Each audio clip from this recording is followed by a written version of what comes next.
Welcome to this class.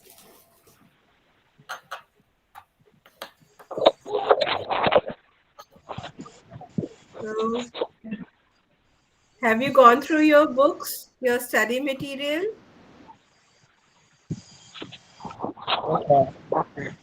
Okay.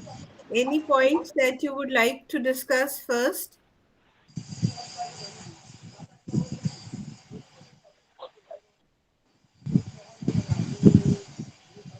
Anything that you would like to share? Any observations?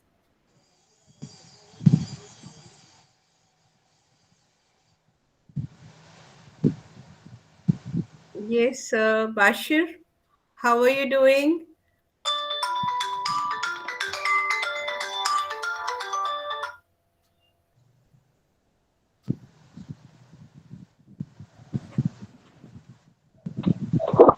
Doing great, ma'am.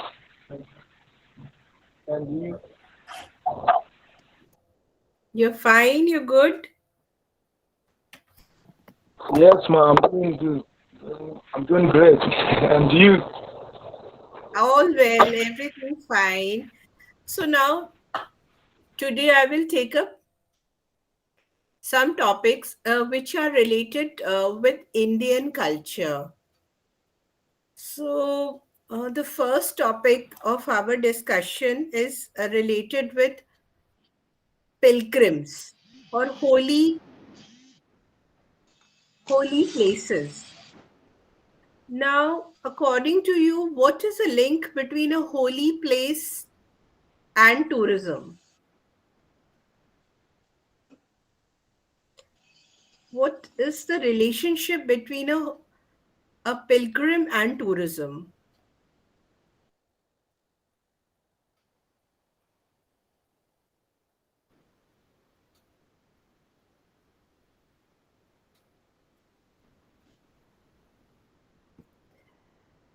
Do you agree that going to holy places improve tourism? Do you agree with this view? Yes, ma'am, we have agreed. Okay. Now name four religion that are practiced in India. Any four religion? Christianity, Hmm. Islam, Very good. Hindu. Yes. Can Buddha be considered? Okay. Have you heard about this word Jainism, Buddhism? Yeah, Any idea about these religion? the Buddhism. Hmm. No, ma'am. Okay. Okay. Tell me something about your view of Islam. Tell me something about Islam. What are the important teachings of Islamic religion? Any two teachings? Any two? Okay. Ma, Islam. Yes, Islam. Islam is a religion of peace, and it is a religion that teaches peace and tolerance, and it also teaches how to relate fairly well with other religion, which is not Islam. The word Islam means peace and submission to God, Almighty God. So when you are practicing religion of Islam, so you don't need to mix it with any other religion. So uh, Muslims perform prayer 5 times a day. This is mandatory to each and every Muslim or every follower of Islamic religion. So if you if you don't comply with these rules and regulation of Islam, so you are not really Muslim. Very nice. Thank you for your feedback. Now, if you look at your chapter, this chapter which is mentioned here, Pilgrim. Now, if you look at the contents of this chapter, they have discussed about the relationship between pilgrimage and tourism. How tourism and pilgrimage is related with one another. That is one point. And the second point is that there are case studies of four places: Vaishno Devi, Kamakhya, Tirupati, and Ajmer Dargah Sharif.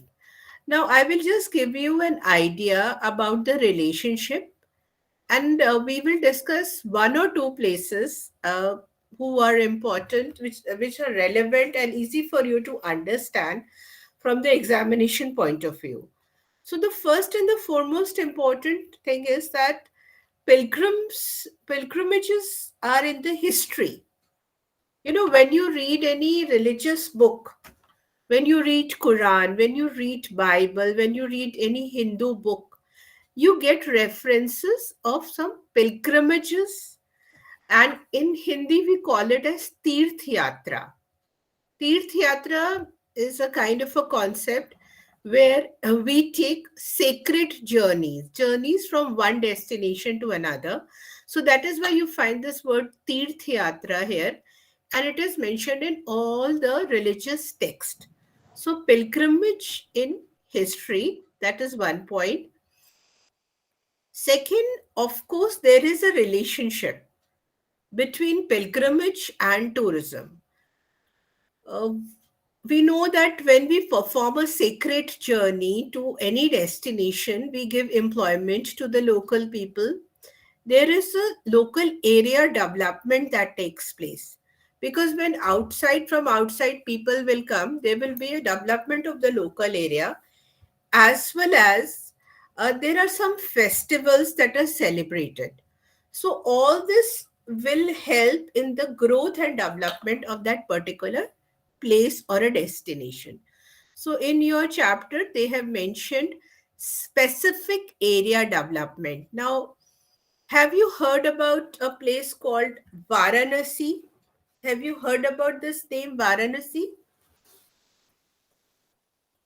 Banaras, Varanasi. Okay. Have you No, heard about our Prime Minister, Mr. Narendra Modi? I haven't. We haven't before today. Okay. So our Prime Minister, his constituency, or he has invested lot of money for specific area development. Specific area development, you will find some Hindi names like Prayag, Kashi, Haridwar. Now it is very Amritsar is a uh, destination for Sikh followers in India.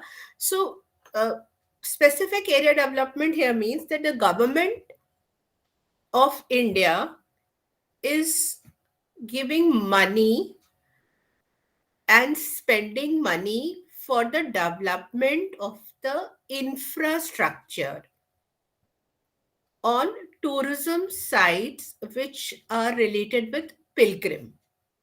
So government is giving money, government is building roads, they are building facilities, they are building lot of you know necessary support services such as taxi services, for sorry, permissions for number of activities the government is giving, so that uh, people from all over the world can come and have a specific area development.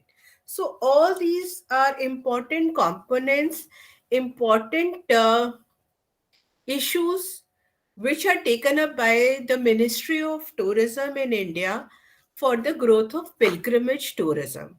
So this is what is about pilgrim and relationship. Now, there are number of India has very many holy sites. So all these holy sites are mentioned under four subdivisions: northern region, eastern region, western region, and southern region. So the entire country has got number of places. Now, it is not possible for you to learn about all these places because they are associated with different religion and they have different stories associated with this. So my request to you is that study at least any two places of your choice. One is Vaishno Devi, which is mentioned in your syllabus. Then we have Kamakya, which is related with uh, northeastern India. Then we have Tirupati, and the last one is Ajmer Dargah of Chishti.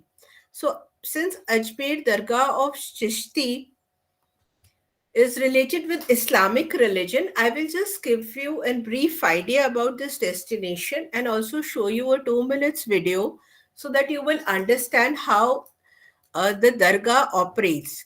Now, do you use the word dargah in your country? You people use dargah word, or you just use the word mosque?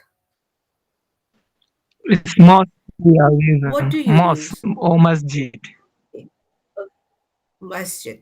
Now, can you please tell me what are the activities that are performed in a masjid? What do we do in a masjid? We used to pray the daily five prayers and the Jum'ah, that is congregational prayer. We used to recite the holy book inside it, and some of the masjid are centers for the Muslim to meet and discuss something very important or to learn something new. Very good. So, masjid or a mosque has number of roles to play. On the one hand, it is a center for prayer. Second, it is a center for public gathering where we can have discussions, we can have some announcements related to social welfare. Masjids and mosques are also involved in charity related work. Some of them are also providing educational services and they guide the people, the ulamas there, they guide and they help the people to live their life on the right path. So, similarly, as I shared with you in the last class, that when we had Turkish rulers in India, we had rulers from Afghanistan and Persia in India. Those kings, rulers, had certain Sufi saints with them. And those Sufi saints had played an important role in spreading the message of brotherhood, peace, love, and social welfare. So, one such saint who was in who was accompanying the emperor and who was settled in Rajasthan. In Rajasthan, it is a state in northern India, and his dargah is known as Dargah of Ajmer Sharif. Ajmer is a Ajmer is a town, it is a city, sub city, a big city. It's not the capital of Rajasthan, but it is a town in Rajasthan which has a dargah of a Sufi saint. Now, am I able to explain to you who is a Sufi saint? Yesterday I shared with you, just give me- have you heard about do you get the idea who is a Sufi saint? Who is a Sufi saint? Yes, please.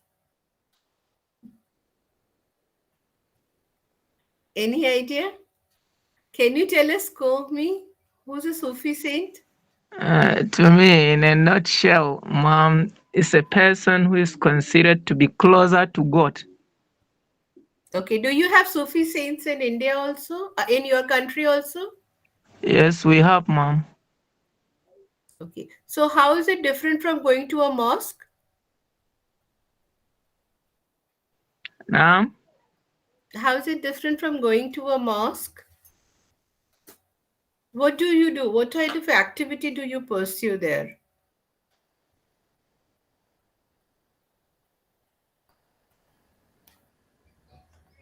Just give me 1 minute. Just a minute. So I will share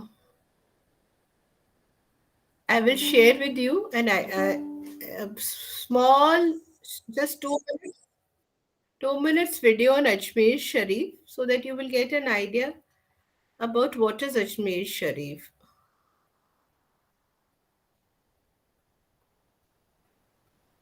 An outstanding preacher and an inspired man, an erudite scholar and a great poet and a writer. He was a true saint amongst the saints who are an inspiration and the doorways to Allah Almighty during these desperate times. Let us talk about this great personality in a few words. The name of Khaja Gharib Nawaz Rahmatullah alayh is Hassan Chishti Ajmeri. He was born in 1142 in Sadistan in a prestigious and educated family. His famous titles include Mu'inuddin, Khaja Gharib Nawaz, Sultanul Hind, and Adai Rasul.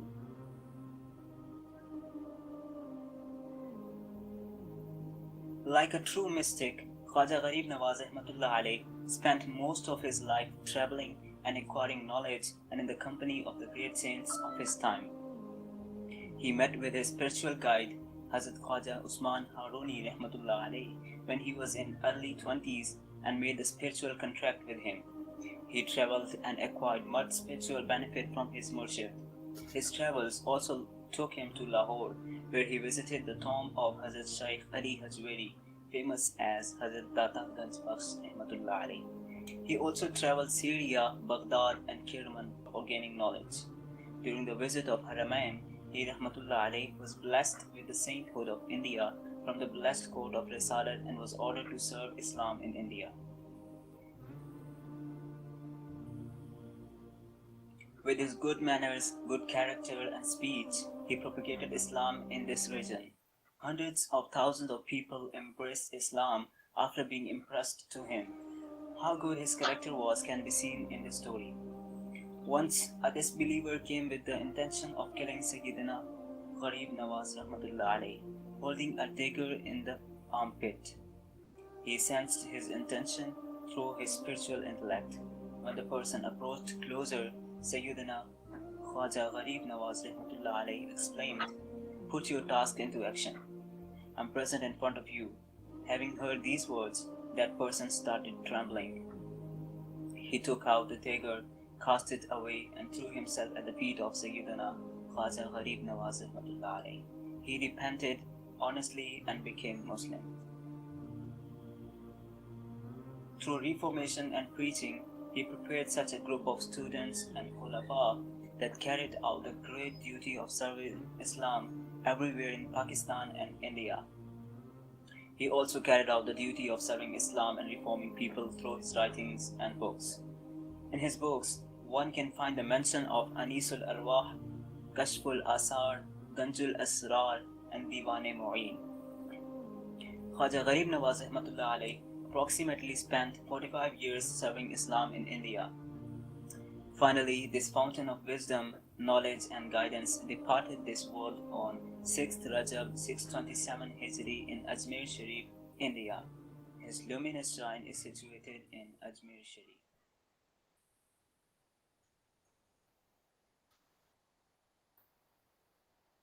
So, will you be able to write about Ajmer Sharif in your answer? Are you able to relate with Ajmer Sharif? Yes, please.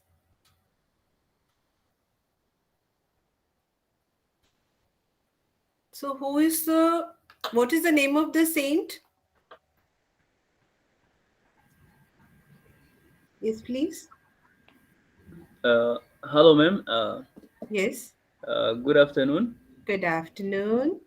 Uh, Good morning from Nigeria. No issue, no issues. Everything works. Tell me something, yes, please. Yes, actually, we also have Saint Sharif here. Actually, Hmm. like uh, there are segments or fragments among religious philo, like Shia, They have their scent, like Tijaniya. They have their scent, and also their Qadriya. They have their scent here in Nigeria.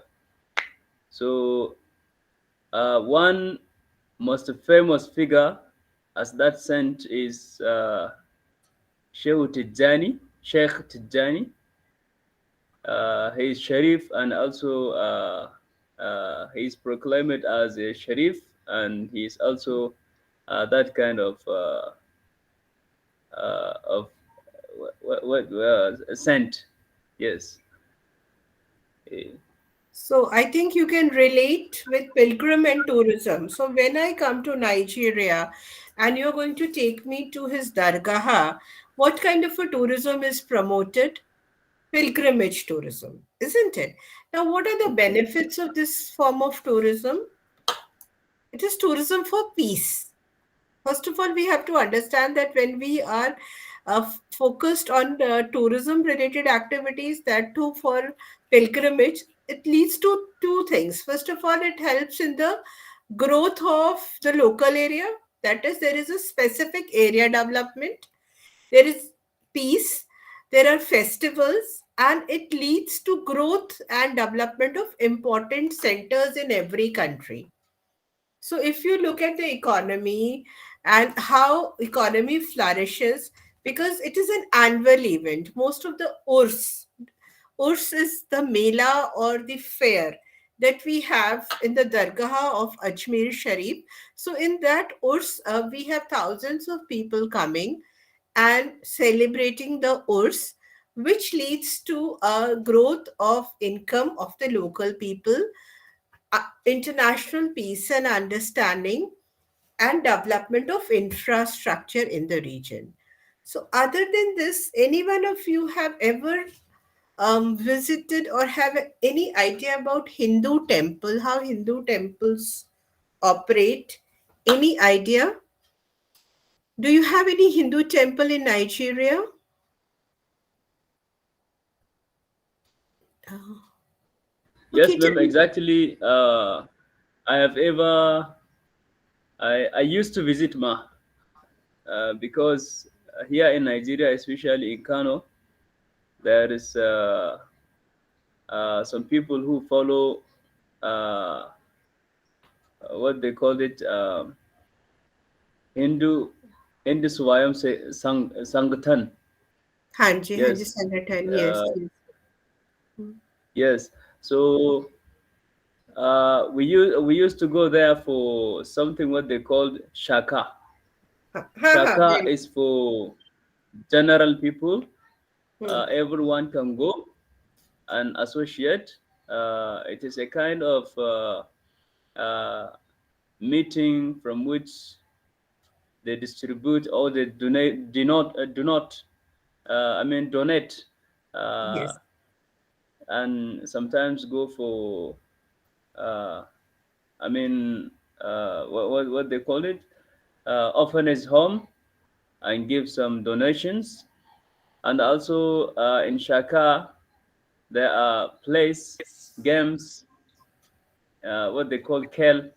So we used to play that kind of playing, and some ideas, especially psychological, sometimes philosophical. So like this shaka is called, uh, I think Shahid Bat Okay. Singh or something like that. Sangeet Uh, Ajit Nagarwal. Okay, okay, okay. Yes, yes. please. So, my suggestion, my request to all of you is that if you have to write an answer on pilgrimage, because see, it's a very different, Hinduism practices are different from Islamic practices, and it is not possible for us to understand the mythological stories of Hinduism without having the complete knowledge of the religion. So, if you're writing an answer on pilgrimage tourism, you can give example of prominent mosque of India, and you can also quote the example of Ajmer Sharif. Since you already have a dargah in your own country, you can relate it. And for rest of the examples, my suggestion is that you can watch the videos on your own related to Tirupati and Vaishno Devi, because the only difference between the Hindu pilgrimages is that Hindu pilgrimages are related with number of stories, and those stories are associated with certain deities in Hinduism. So we don't have a chapter on religion of India. That is another subject we have it. So Hinduism has got number of gods and goddesses, and on the basis of those gods and goddesses, various types of temples are built. We have temples in northern India and we have temples in southern India. Tirupati is a destination which is in the southern part of the country, and it is associated with the Lord Vishnu in Hinduism. So, without going into the mythological aspect of it, it is one of the richest temples in India, and people donate also. The activities of the temple are almost like same like the activities of any other religious organization. For example, in temple also we offer prayers. Temples also we have social gatherings. We have festival celebrations. Temples are also involved in the charity related work, and they also organize certain processions. So, Tirupati is one of the richest temples in India, devoted to Lord Vishnu. You can watch a video on your own related to Tirupati, and can also write about mosques which are relevant in India, such as Jama Masjid in New Delhi, which is one of the largest mosque in India. And I think you can write the answer on pilgrimage tourism with reference to Islamic religion. um, it's easy. It is easy to understand because all of you must have visited any of the mosque, and you can also write with reference to churches, because in church we have the marriages are also performed in church. Social gatherings takes place on every Sunday, and churches are also associated with very important saints of that particular region. So going to church and paying respect to the saint is another form of pilgrimage for certain areas. So in every country the concept of pilgrimage is different depending upon the locals. For example, the tribals will have their own pilgrimage, Sikh people will have their own pilgrimage, followers of Buddhism would like to go to places which are related with Lord Buddha. So every religion has its own set of places which are considered to be sacred journeys. So, according to the religion that you follow, you can write the answer related to the pilgrimage. Any questions from your side related to pilgrimage tourism? Any observation? Yes. Ma, Hmm? from your own explanation, it dawned on me that my perception of on pilgrimage on other religions in India, it's like a Hindu, Buddhism. So they carry out their own religion. They carry out their own pilgrimage according to their own religious system. But Yes. Muslim exercise their own pilgrimage year by year according to specific month. Uh, as I understood your own explanation about pilgrimage, that Hindu and other religion practices is quite different from that of Islamic religion. It is right. So it seems like they don't have specific times which reserved to perform their pilgrimage. They can do whatever time. While in Yes. Islam, it is happening year by year. Is this okay? See, you are right that in Islam it is based on months. In India, some months are considered to be very special, but there is no such rule that we have to visit a temple in that particular month only. We also have 12 months in our Hindu calendar. The way you have your calendar, your religious calendar, we also have religious calendar, and we celebrate certain activities. Like I will discuss with you, like we have the Jagannath Puri Yath Yatra, which is a famous chariot event held in Bhubaneswar, held in Orissa, uh, in Jagannath Puri. So we have a time. That month, that holy month is fixed only for that. But along with that event, we can keep on visiting that destination throughout the year. So, yes, we do also have some specific months.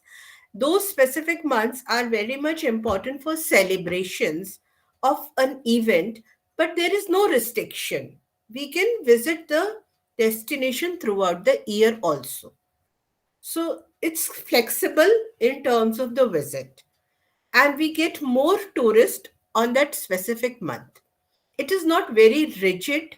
We can visit a temple anytime during the year. So this is my answer. I hope your doubt is clear. It's not very strict. It's not very much binding for us to visit a temple on a particular month only, but few months are holy months, depending upon the destination. Okay, So in another hand, it is similar to mosque that we have mentioned in the initial lecture. So, like the mosque, always Muslims enter it to perform daily prayers, 5 prayers. So while the pilgrimage is a specific time reserved for each and every Muslim who has a decent income, but it's not mandatory for lower class person to attend the pilgrimage. But if you have a good income, so you will be able to attend that particular worship yearly. It is annually visitation for tourists.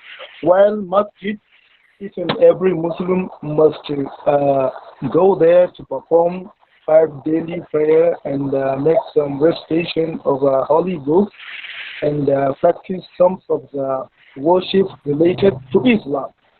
So, in another hand, Christian temples, Hinduism and Hindu temples is quite similar to yes, mosques. yes, yes, Why on very right, very right. See, we all respect these religion, and we have number of small sites which are locally important, and people have lot of celebrations.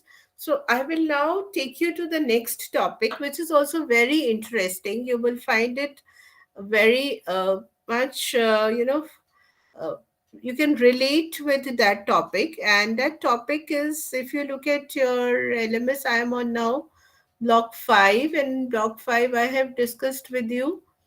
uh, Wait, just a minute. I had discussed with you about Pilgrim. Now I'll take you to another topic, which is again very, very interesting: festivals in India. Now, I had already discussed festivals of India. Now, this festival is tourism festivals of India. So, on the one hand, we have religious festivals in India. Like I shared with you, we also celebrate Eid. We also celebrate,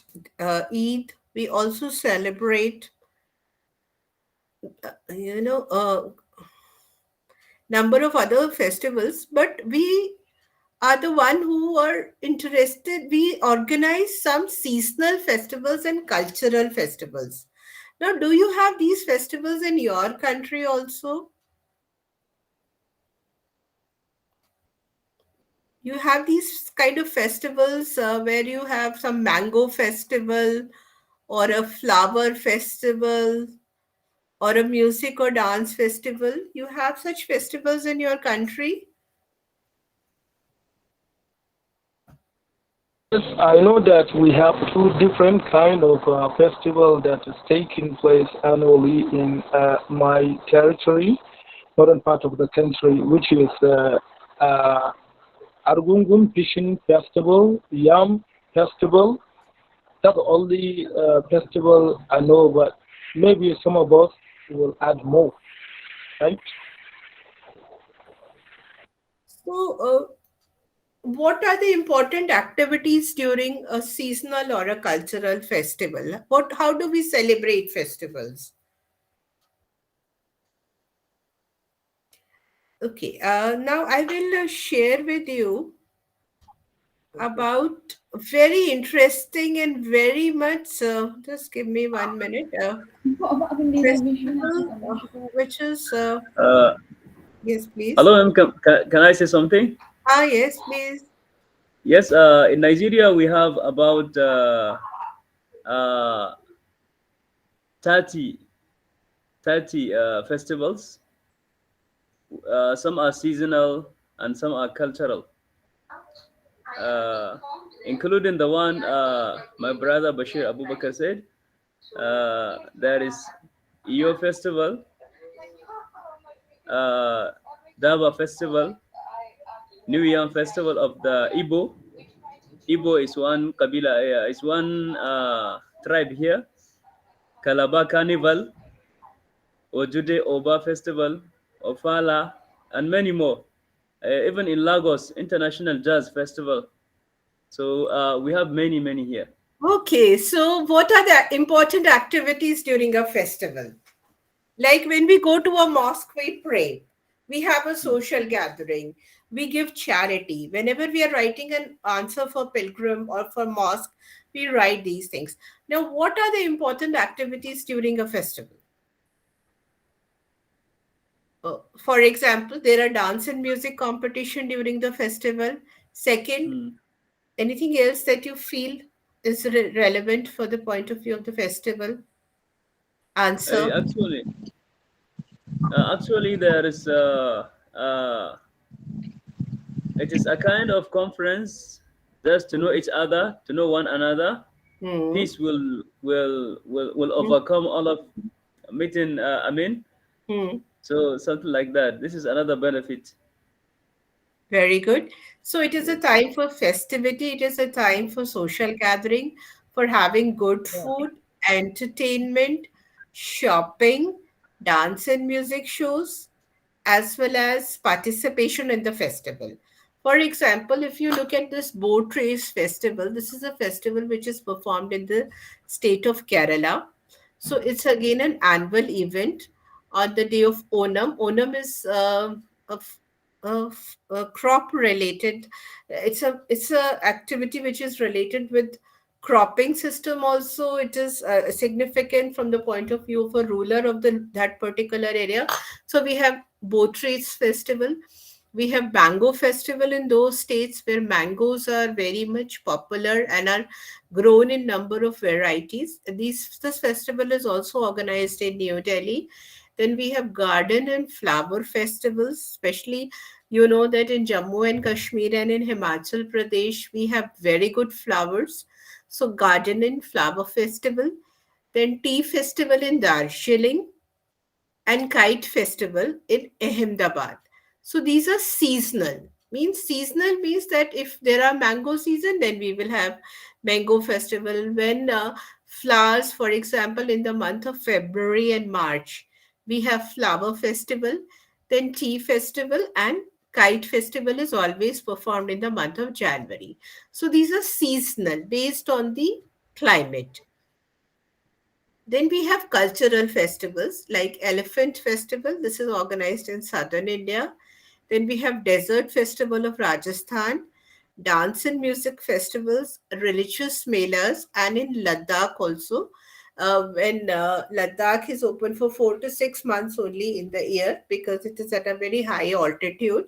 So then we organize cultural festivals.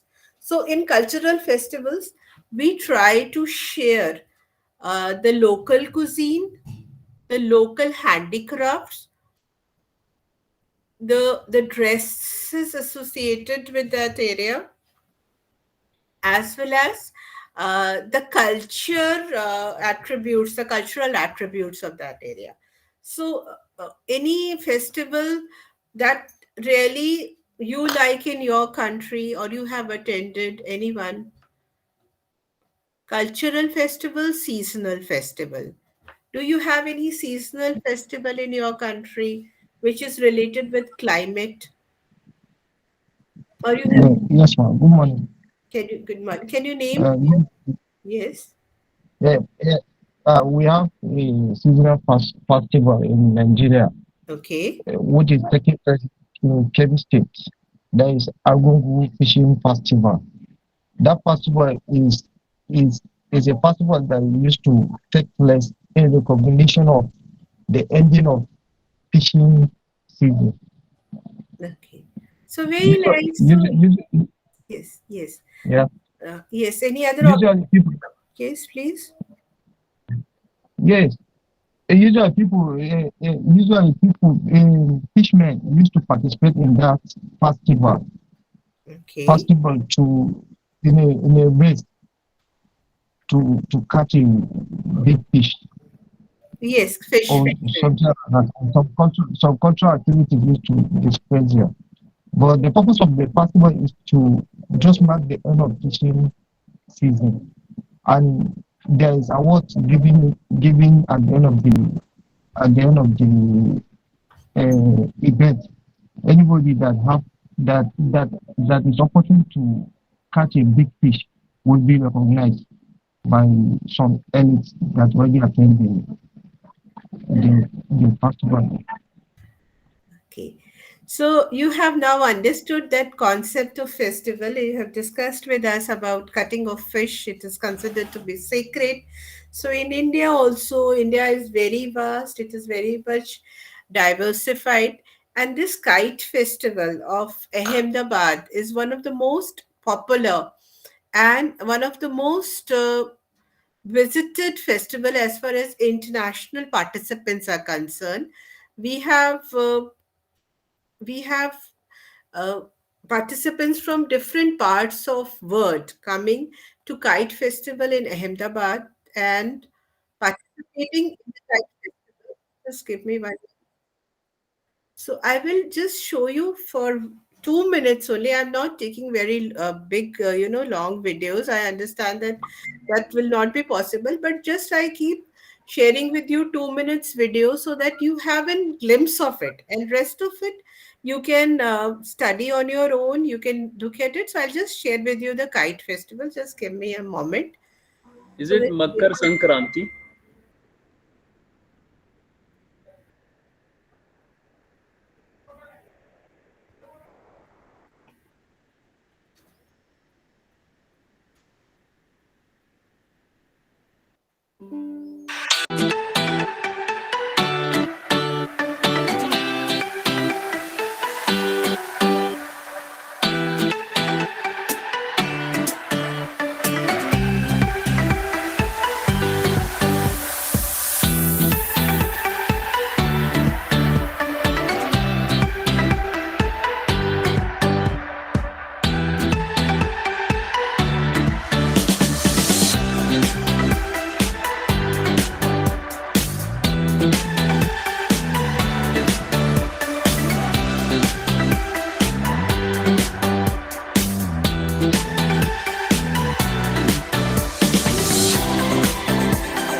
is how it is different. It is different because you have participation from across Europe and North America.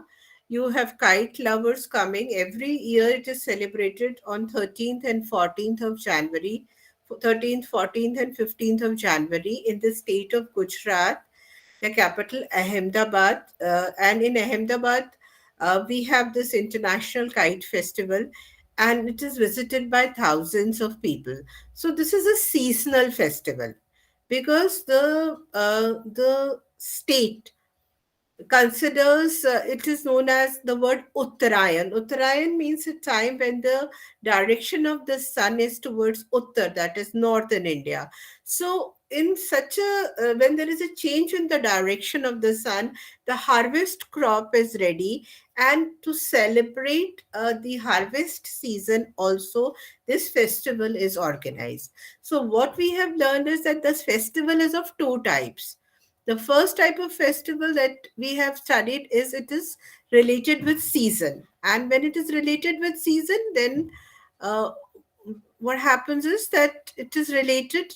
So, in such a situation, you will find because India has got a lot of agricultural related activity, so you will find boat races, you will find mango eating competition, flower shows in different states of India, as well as tea in Northeast India and kite. And the second set of festival is only for tourism. When we know that in the month of November and December, Rajasthan is one of the most visited states in India by the foreigners. So we have cultural festival. So each festival is different. Dance and music festival is also organized in Agra also. And then we have some religious festivals also. So in cultural festival, we try to showcase or we try to share the cultural attributes of that place. So cuisine and lifestyle is very, very important. So you have any cultural festival in your country? Do you have any cultural festival, or it is all seasonal? No, ma'am. Actually, there is cultural, Okay. uh, especially when Eid al-Adha and Eid Okay. al-Fitr. No, So sorry to interrupt you. Those are religious festivals. no, no, no, not ma'am. Actually, it comes by the time, but it is not belonging to that. It is culturally. Okay.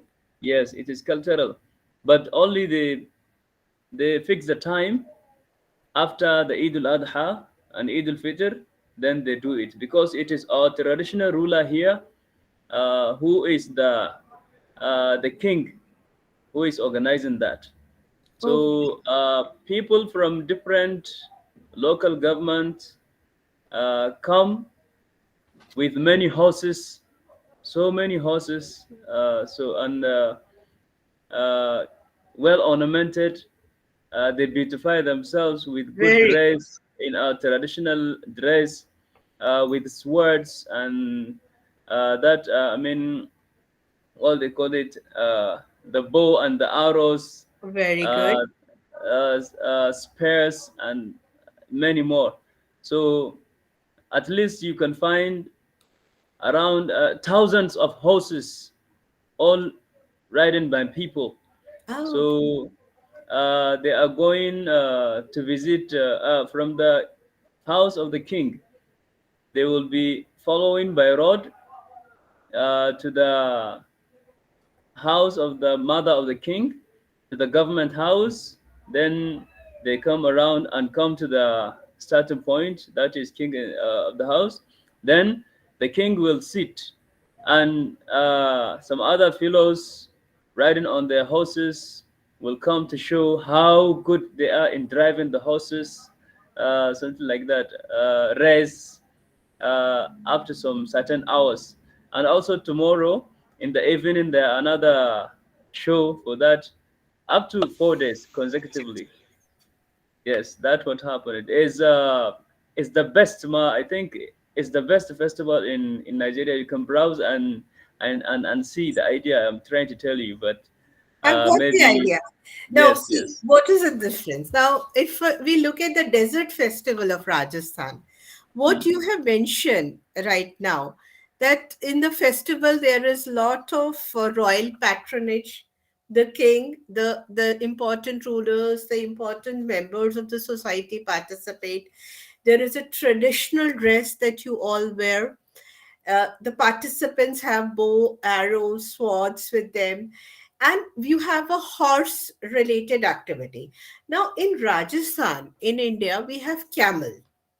So, it's a hot region in the country, and camel is the only source of transportation from very long time because it's a desert area.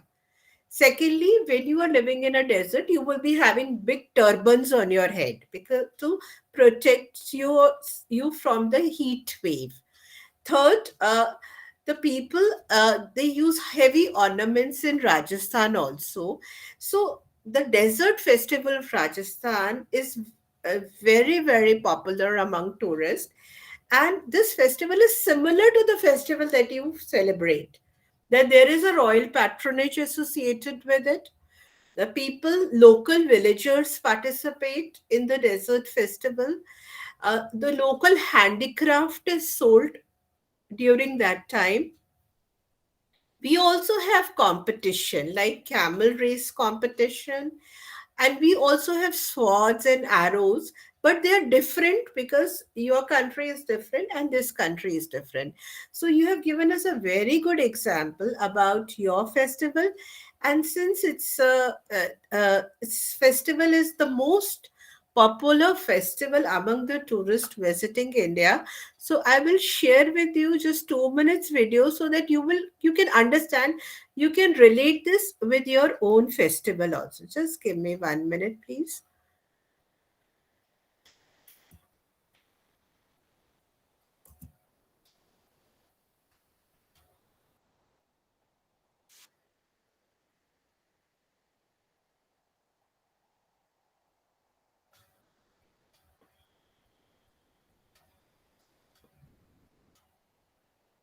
Minutes.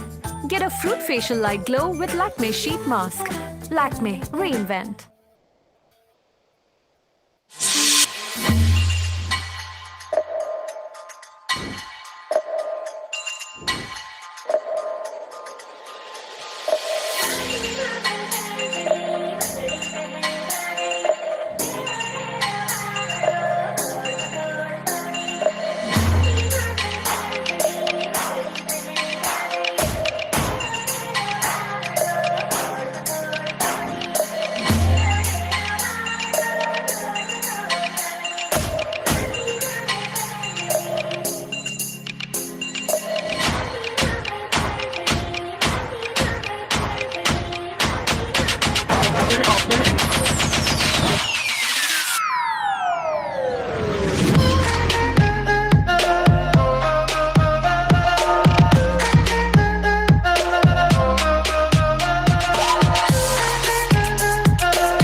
So I think you use horses, we use camels, we have a turban tying activity where we have turban tying competition. We also share the royal heritage, the jewelry associated with it, and everybody is dressed in the traditional way. So, this I think we can relate the concept of um, cultural tourism, cultural festival. Any questions on this from your side? Will you be able to write this concept, the answer related to cultural tourism? The cultural festivals. Do you have any tribal festival in your country?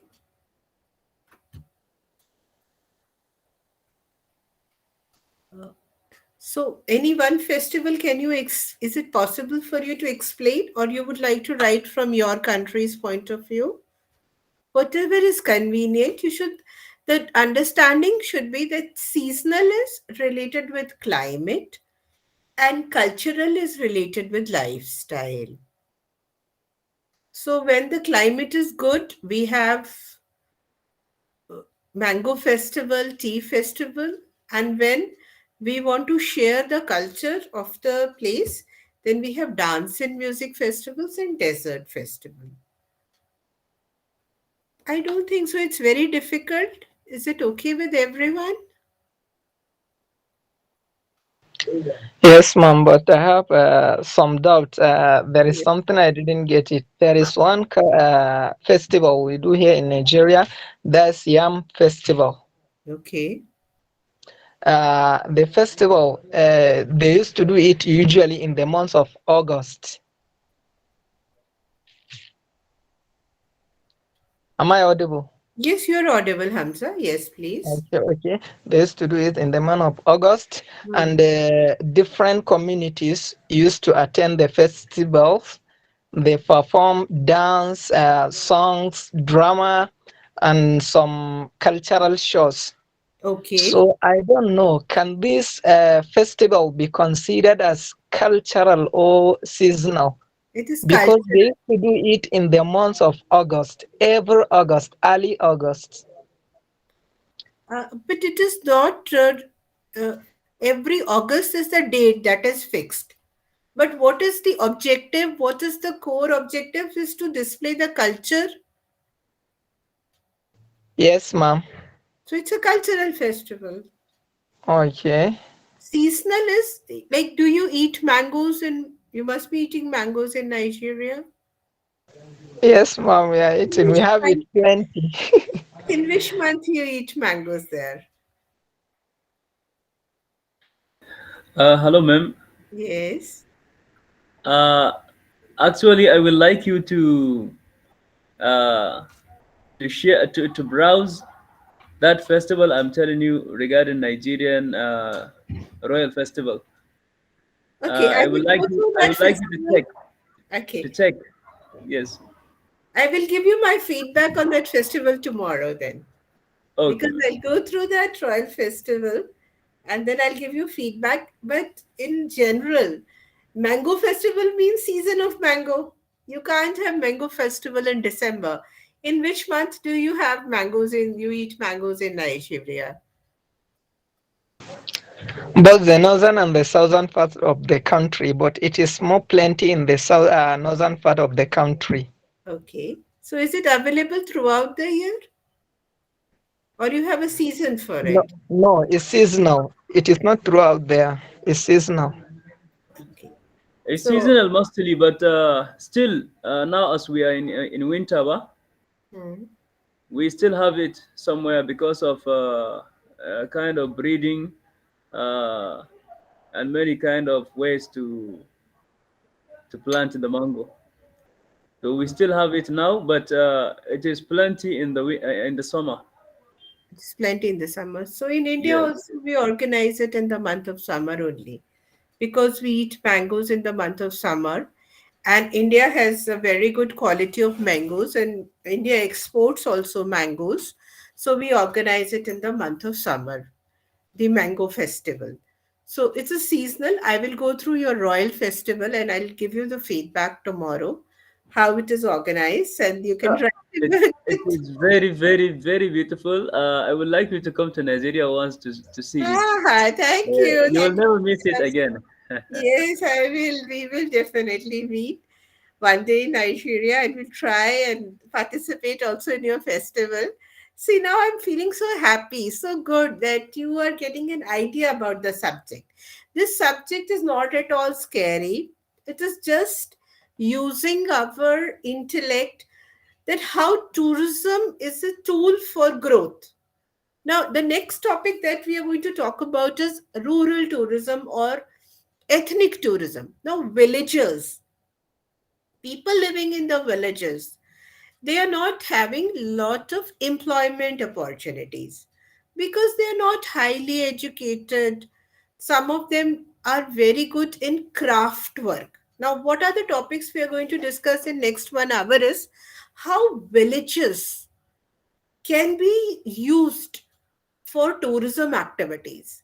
Like if you want to visit cities, you have so many options in North America, in Australia. You can go to Europe, you can go to New Zealand, you can go to Japan. So, on the one hand, we have city tourism, and you can compare whether I should go to Tokyo or I should go to Sydney or I must go to New York or London. But there are some people who are not interested in going to cities. There are certain type of tourists who want to be away from the city life. They want to go get out of this world of internet. They don't want to use their laptops when they are on a tourism activity, and they want to understand the local culture.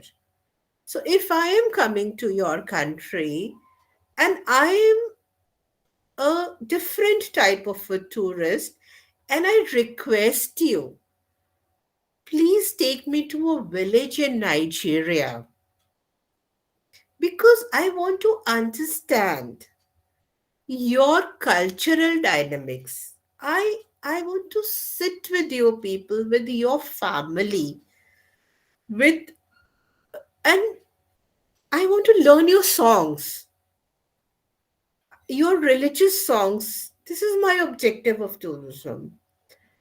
I want to eat food in the traditional way. I don't want to eat food in a five-star hospitality environment. I want to do some kind of a farming for 1 week on your farmland, is what is ethnic tourism. And today, this form of tourism is coming up in a big way because people want some kind of a peace in their life. They want to understand, they want that their children should know how life is. Urban life is not everything. There is a rural life also that people should experience. They should appreciate rural life and they should participate in rural life. So, this is what is our concept of ethnic tourism. Have you ever heard about this concept? Have you ever heard about what is village tourism in your view? What is village tourism?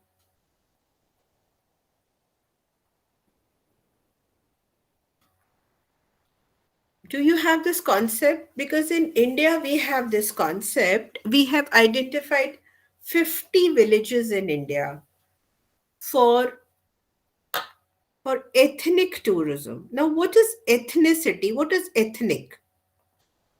Give your views on this word ethnic.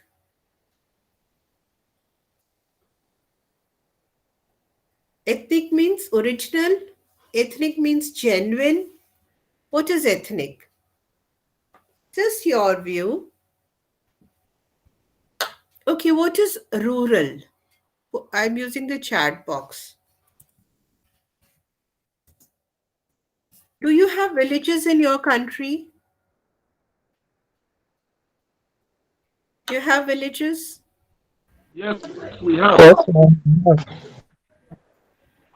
Yes, please. You have villages. Yes, ma'am. We have villages that You are the have. most. That are the most in number. Plenty. So, okay. So, do you think that village is good for tourism or it is bad for tourism? Actually, ma'am, Some are good for tourism because when you get there, you will see some things, some culture, some activities which are not being seen in your locality or in different other villages. So there are some crafts, some activities, some different kind of festivals uh, that are not done in any other village other than that one. So I think for other villages, this is interesting. But what kind of language do you speak English there or you speak some other language? Here in Nigeria, Yes. uh, as someone said, in Nigeria, accumulatively, there are 246 languages, Oh. approximately, different languages. But here in northern part of Nigeria, most powerful languages are Hausa, which the most population of Nigeria speak. There is Fulani, Fulfulde. There is Kanuri, and there is Igbo, which is most spoken in the southern part of southeast of Nigeria, and there is Yoruba, which is spoken in the west, southwest of Nigeria.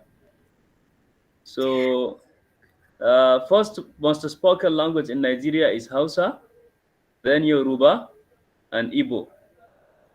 Now, I am a tourist and I call you up and I say, please call me, you know all about India.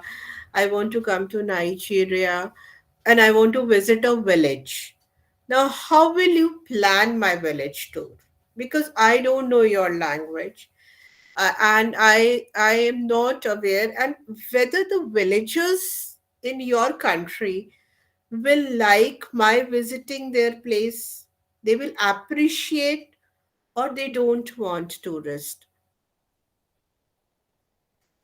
Actually, ma'am, if you come to Nigeria, you will find in Nigeria, especially the northern part of Nigeria, looks like northern part of India, Okay. from Rajasthan to Haryana, and also because of the weather.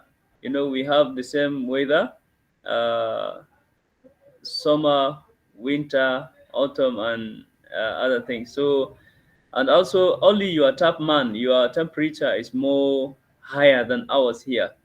So it's very, very nice. Uh, I've ever sat with the president of Indian Cultural Association here in Kano. Kano is a Wow. city here, Okay. and he told me that there are more than 70,000 Indians living in Nigeria. Okay. Yes. That's a good So number. yes, Yes. in only one city. This is in only one city. There is INR. You know INR. So and also in Abuja, you can find a certain number close to that or over than that. And also in Kaduna, you can find Okay. them. And I also know some people, even the president of Indian Cultural Association here, spent his 9 years here living in Nigeria, in Kano. And Okay. also, I know one person who spent 29 years. He is from Indian community here in Kano. So it is quite. You feel like uh, we are all the same, and there is something Indians used to say that Vasudeva Kutumbakam. So they find Wow. it like their house actually. Yes, exactly. So if you come to Nigeria, you can go anywhere, securely, and I mean, squad, and no any problem. They will like you actually much. We like Okay. Indians. That is so nice. It's really great to learn from you all that you have an understanding of Indian culture. And the word that you have used, Vasudev Kutumbakam, I will just explain it to other participants. That whole word is one family.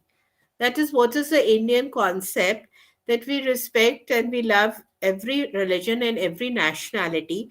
and we consider the entire world as one family.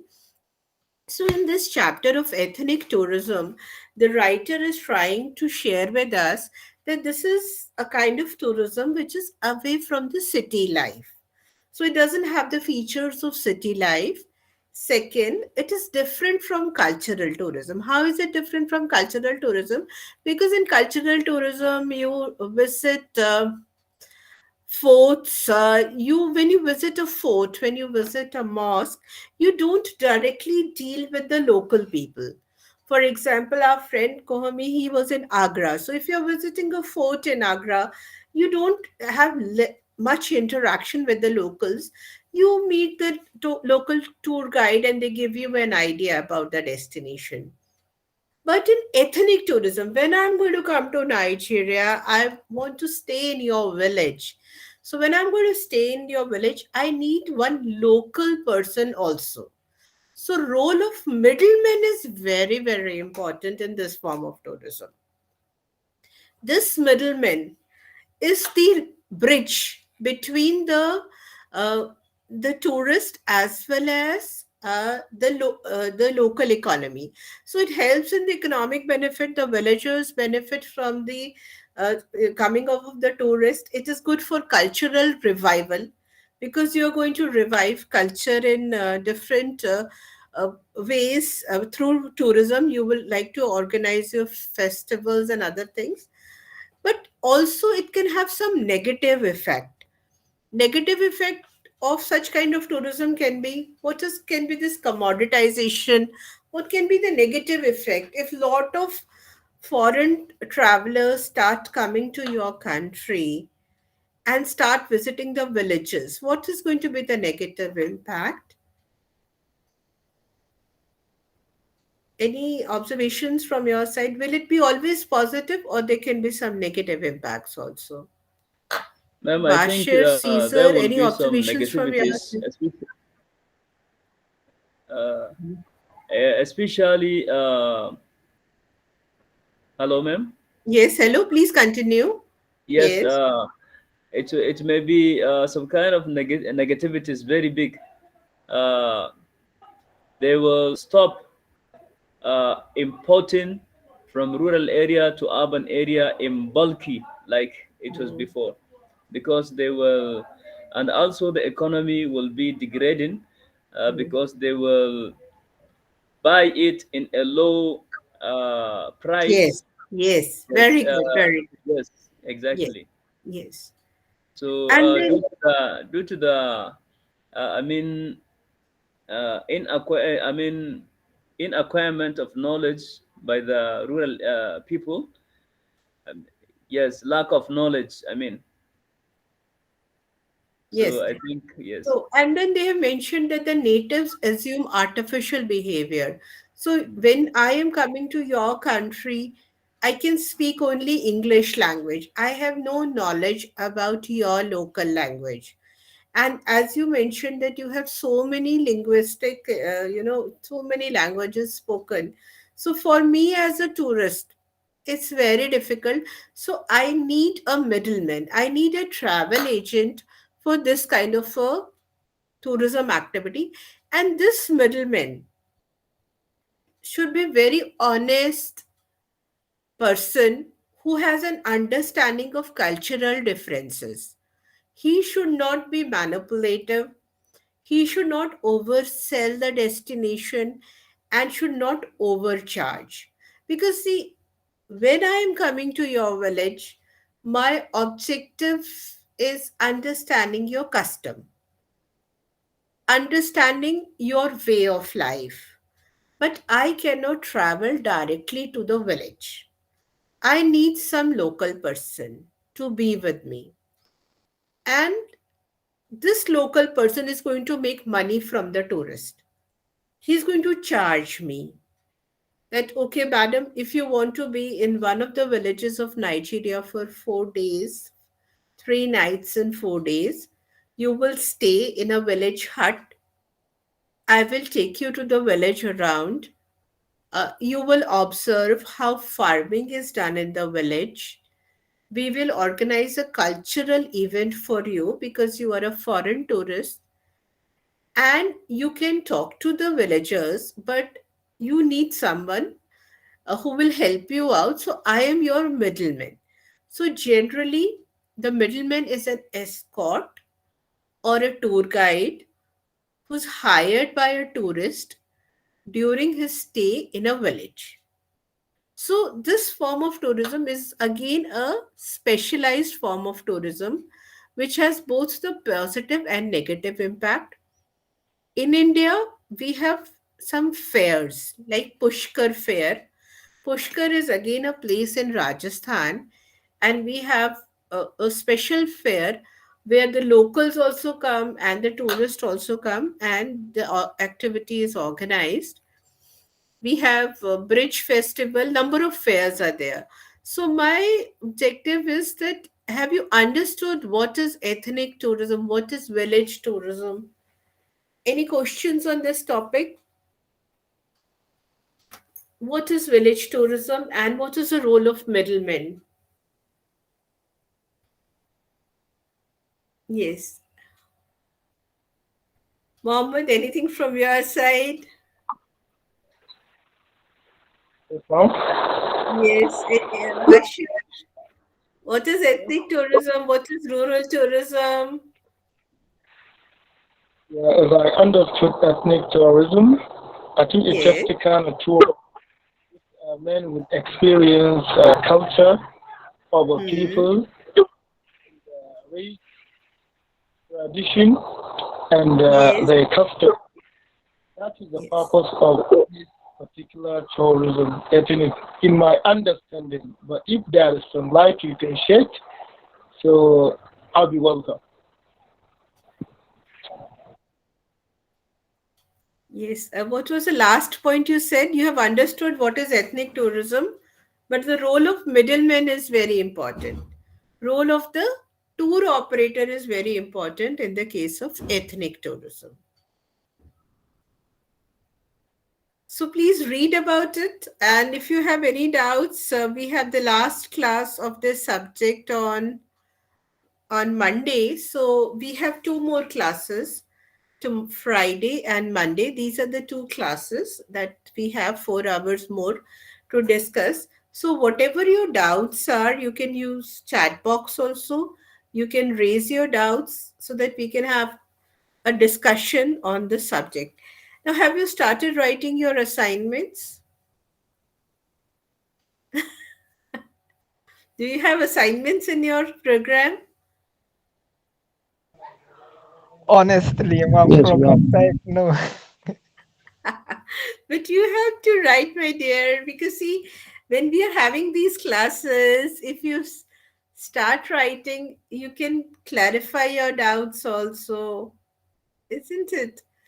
And have you seen the previous year question papers? They're all available. When is your exam? When is your exam? So, whenever the date is declared, so kindly start writing so that once you will write, you will have an idea about how to proceed further in the subject. Anything else from your side? Any point that you would like me to, I mean, for these topics that we have discussed? Ethnic is clear to everyone? You have ethnic tourism in your country? Hello, ma'am. I would like to ask you a question regarding the Yes. ethnic. Uh, Hmm. I understand what is ethnic tourism. Actually, it is a kind of visit or tourism to the villages. Yes. In that term, you need an intermediator, like a person, a local person. It should be local person, uh, maybe from urban area going to rural, because he has the knowledge of the culture and traditions. Uh, he should be honest, Yes. and uh, who has who is very punctual, Yes. and while needing for I mean making money from the tourists, he should be simple. So well, my question is that Hmm. uh, regarding the village tourism, I understand the role of language, but I'm confused. I have a doubt. Yes. Is it the person who speak I mean other languages Hmm. uh, don't have don't have is not essentially required in the urban tourism? Hmm. See, it's urban tourism and rural tourism. What is the difference? When you're going for urban tourism, you already have a website, you have a phone number of the tour operator, you have smartphone in your hand. If you are an adventure tourist or if you are a young tourist, you are a group incentive tourist, you inclusive tourist, you don't depend because everything is today available on the net, and you can plan your trip to any part of Nigeria without even calling a travel agent because information is so much there. If I want to visit your country, I may ask you people, I may visit a website and I can plan it. I can get my air tickets done, my travel planning done, even on my own. But when I'm going to a village, very less information is available on the websites. So, like you have traveled to India, you know that you have traveled to northeastern India, but how much information is there on Arunachal? Very limited. And secondly, these places are not having so much of facilities also. Like, for example, internet connectivity, good hotels, because rural tourism means staying in a village. And villager will not give me entry without your reference. Because I'm an outsider. In the city is fine. If I come to your capital city and I check in a branded hotel, it's okay. Nobody is going to ask me anything except my papers, my visa, and my passport for my identification. But for a villager, a passport and visa has no meaning. For a villager, if I am traveling with Bashir or if I'm traveling with Hamza, that is important because you are responsible for my safety. The middleman is responsible for my safety. The middleman is responsible for giving me information and is also the bridge between the village and the tourist. Now, if I visit your village and I start wearing a dress which is not as per the cultural norms, you can, on a beach tourism, you can wear any kind of a dress, but in village, you cannot. So, when you go to a beach, the concept is different. When you go to a village, you have to respect their customs. You have to respect the customs. You have to be very patient, and you have to be ready for inconveniences. There can be a problem with electricity. You may not like the taste of the water. You may not like the taste of milk, but it is village tourism. So you are completely dependent on a middleman who should know the local language also and the language of the tourist. Suppose if it's a French tourist and he doesn't know English, a Japanese generally don't know English, isn't it? So if they're coming to your country and you're taking them, you should know Japanese also and your own language also. So it's a very challenging form of tourism. First of all, your village people should agree that tourists will come and visit their village. You cannot take the tourists to any village, despite the fact that everybody is hospitable, but you have to identify a family in the village.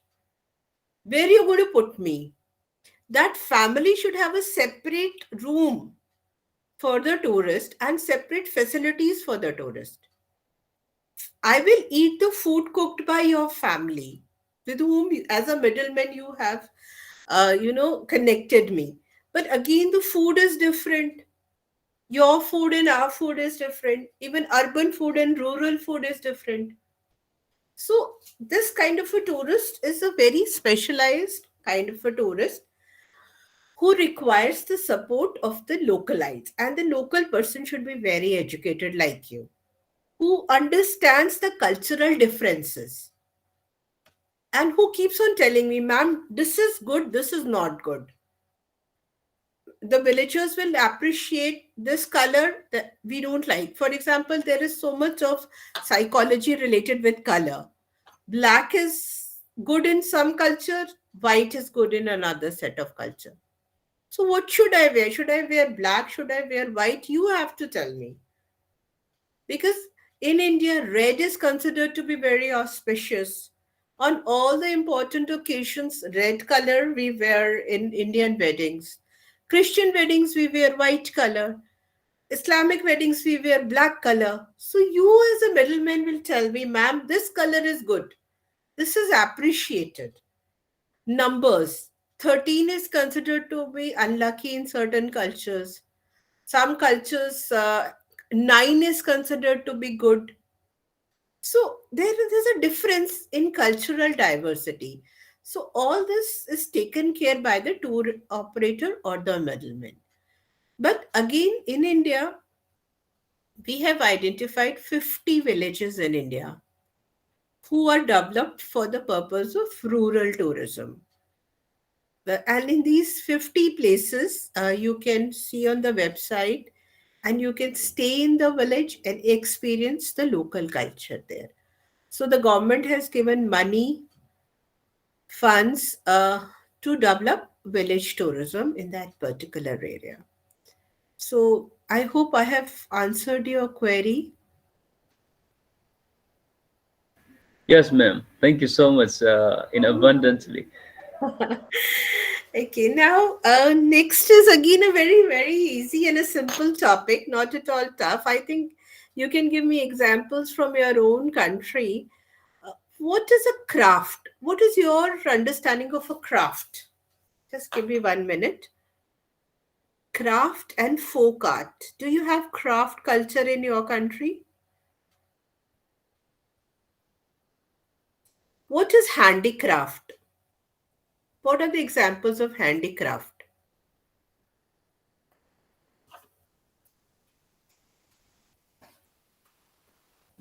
If I'm coming to your village, do you decorate your village?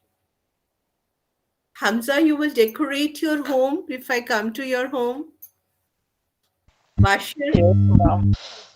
how will you decorate? By using some local materials. Very good. Uh,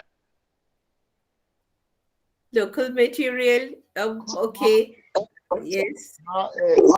Craft is any product which local people create by Hmm. their own. Okay. What kind of handicrafts you have in your country? What kind of handicrafts? Handicraft. Yes, Mhm. yes, we have a pot, kettle, um, needle. There's Okay. many handicrafts uh, that our local people produce in our own community. So someone Mhm. asked what to really identify you it, but when you visited Nigeria, so you will see it. Hmm. So every country has its own tradition of handicraft. And these handicrafts are very popular among the tribals because they decorate their home.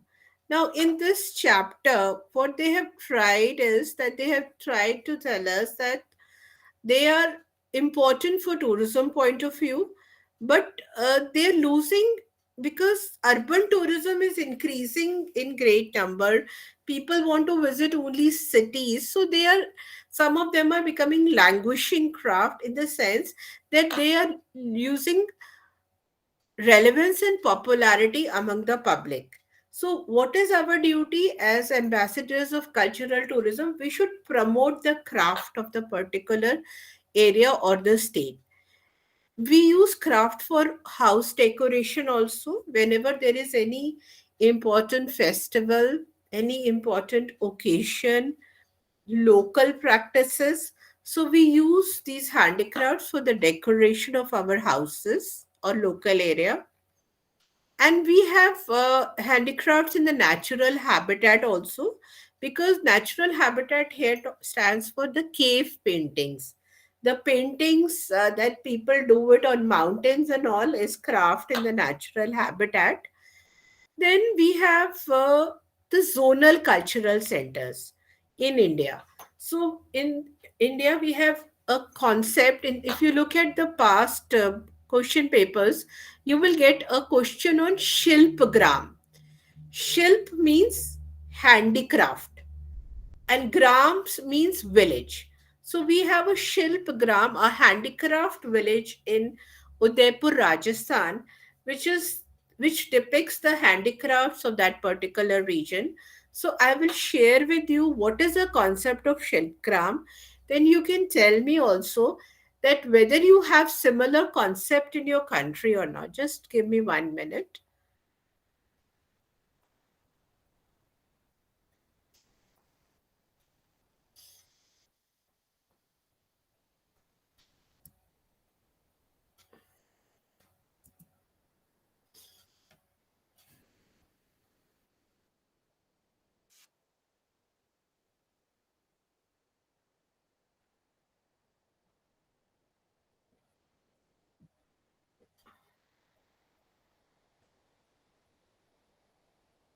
Just 1 minute.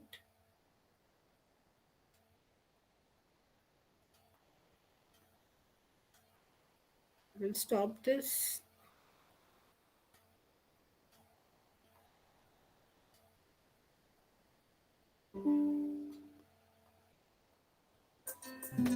Close to the village Havla, 3 kilometers from Fateh Sagar, lies the Shilpgram village, conceived as a living ethnographic museum. Literally meaning craftsman's village, it depicts the enormous diversities in craft, art, and culture between various Indian states.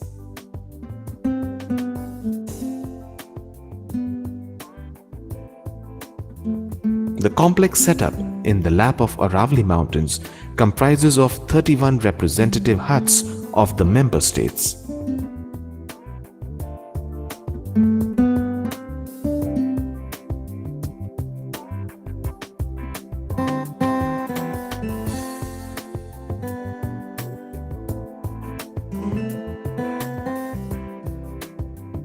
These huts incorporate the traditional architectural features and design of the different ethnic groups spread out in the corners of the western part of India.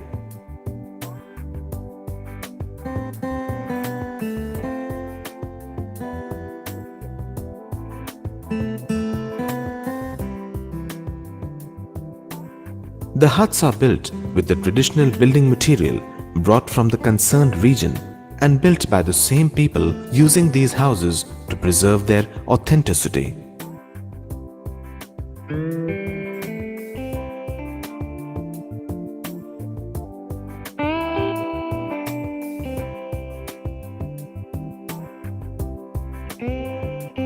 Household articles of everyday use, whether terracotta or textile, wooden or metal, agricultural implements or craftsmen's tools, are exhibited in these traditional huts. The objective is to provide a realistic glimpse of the people and their belongings, with each hut as an organic entity. To highlight these complex yet simple relationships, these huts are constructed in an interlocking occupational theme, vested with its own internal dynamism.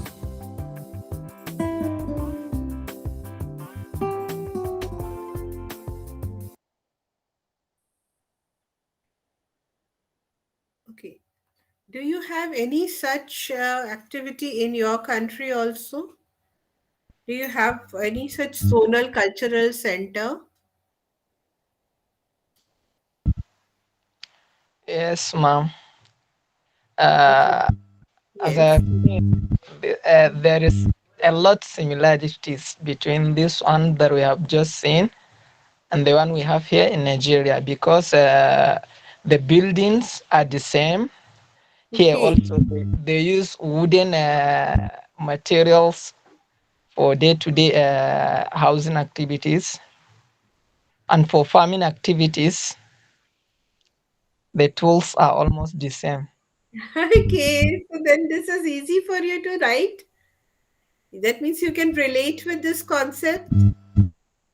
Yes, ma'am. Okay. So now please give me your feedback about this subject. We have already completed now. Shilpgram is chapter number 20. Tell me, how are you feeling after going through these classes? What is your observation? How many of you are appearing after a long time for examination?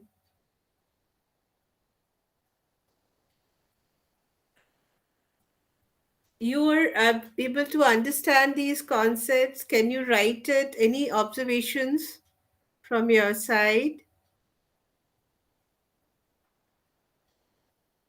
What happened? Where are our batchmates?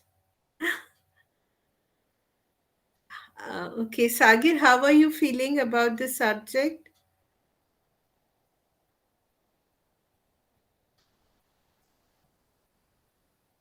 Yes, please. Yusuf? Hello, ma'am. Hello, yes, please. Uh, What? Yes. my network was fluctuating. Actually, I couldn't see the end of the video, and but I understand all. You Uh, can watch it I here. couldn't hear Yes. what you said. I just come back, ma'am. Okay. So how comfortable you are with this subject now? Actually, ma'am, Are you comfortable? very clear with us, and we really comprehend and understand all you're talking about, ma'am. Especially regarding the rural. From the rural, now we come to the other segment, talking about the crafts, Yes. handicrafts, and Yes. kind of arts, crafts, and culture belonging to the rural areas in the aspect of tourism. That's very wonderful and nice. Here also we have such kind of handicrafts. In Hindi, you called it kalamkari. We do that actually. That's like for earrings. Hmm. Yeah, our girls and some of the boys making it with the different styles. And actually, this kind of rings, they use some knot or bands to make some other things just like that with wool and some threads. We use that to make some sweaters. We make Acha. handkerchief, Okay. handkerchief, and some wrapping strips for the girls. We used to make such kind of things, and sometimes ribbon, uh, Hmm.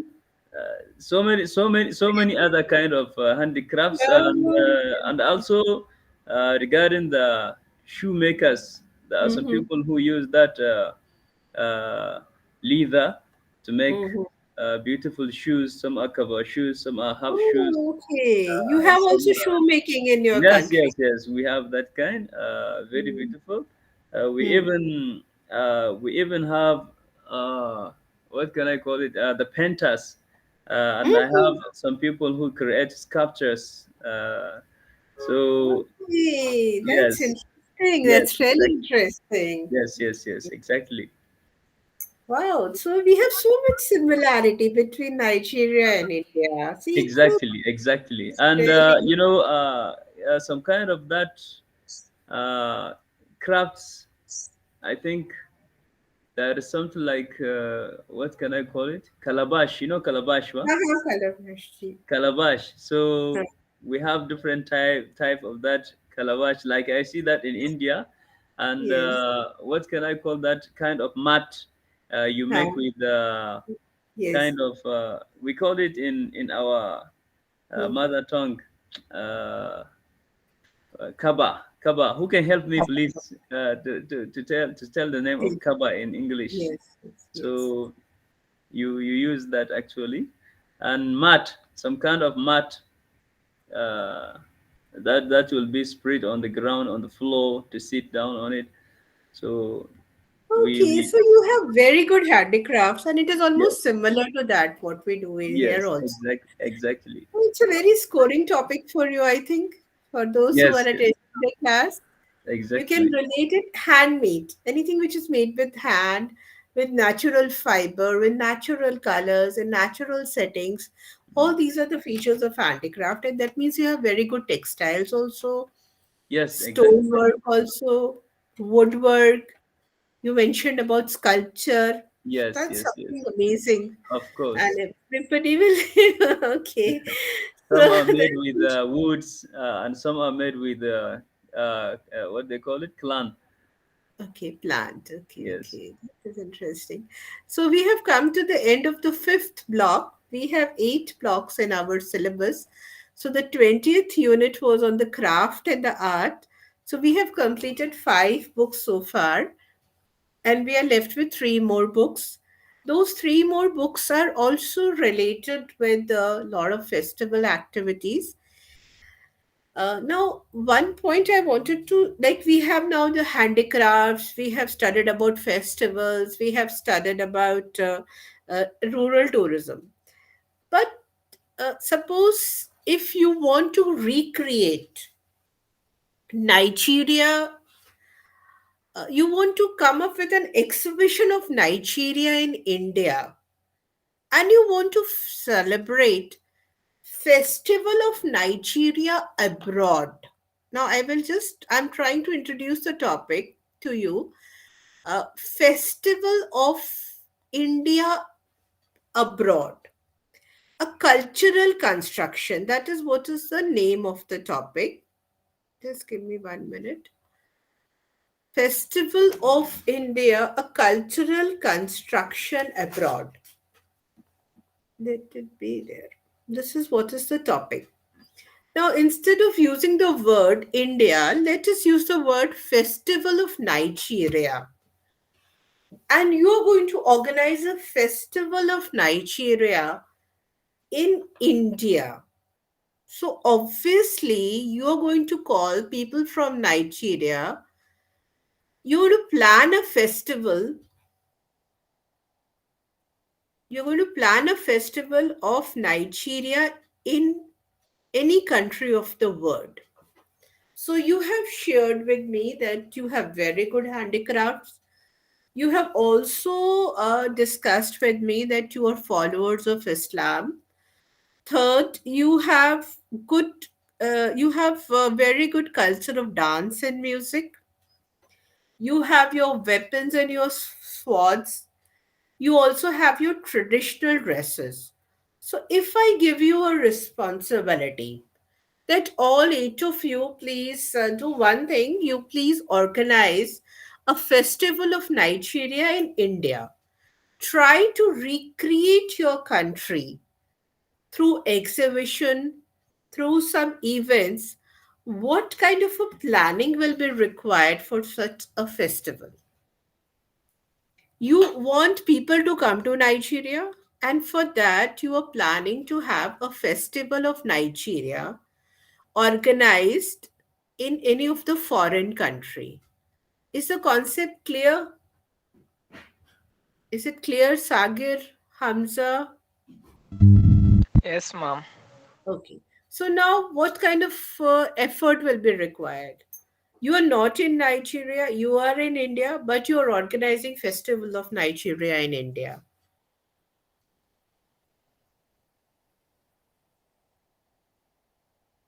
How will you decide how many artists will go to India? Isn't it? Then what will you decide? How will you plan this activity? You are invited by Indian government to organize a festival of Nigeria for 15 days in India. So you require some planning, you require some support from the government because you're going to recreate Nigeria in India. How will you recreate that?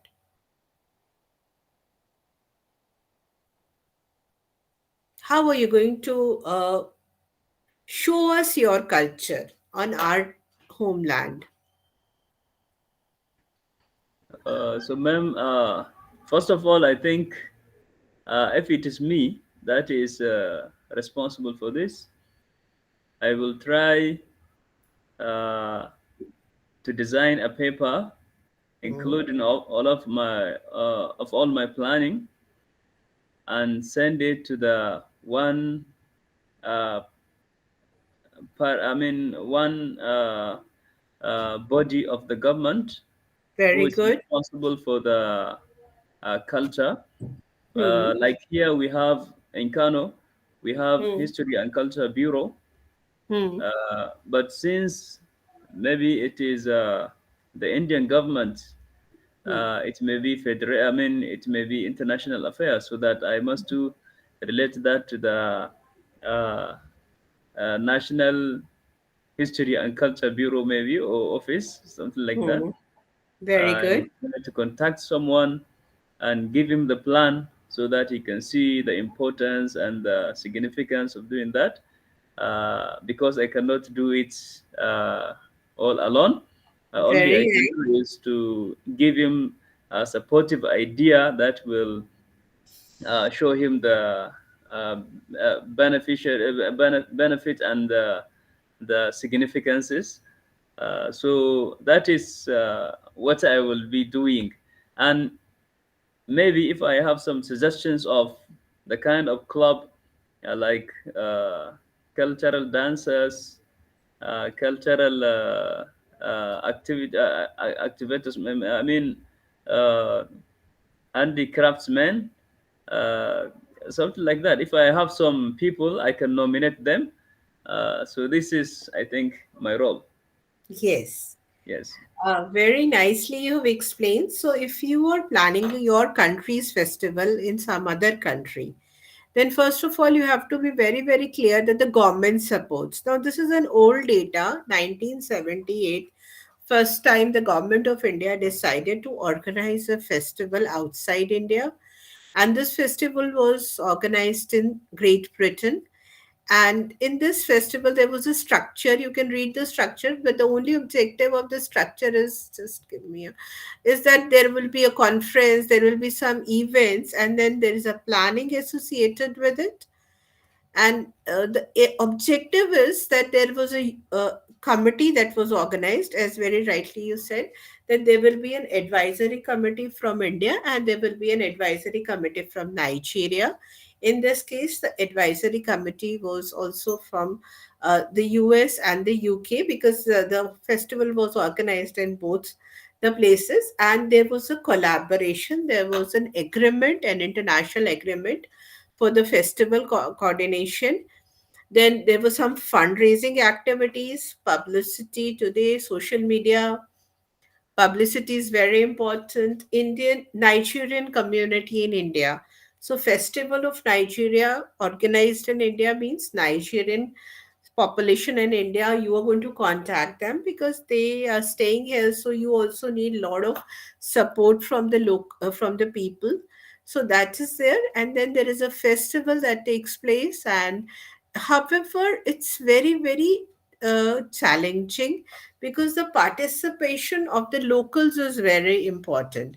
So when you are coming to India, or when Indians are going outside their country to organize a festival, in such a situation, the media should be very positive about the festival. Then the visitor footfall should be also very good.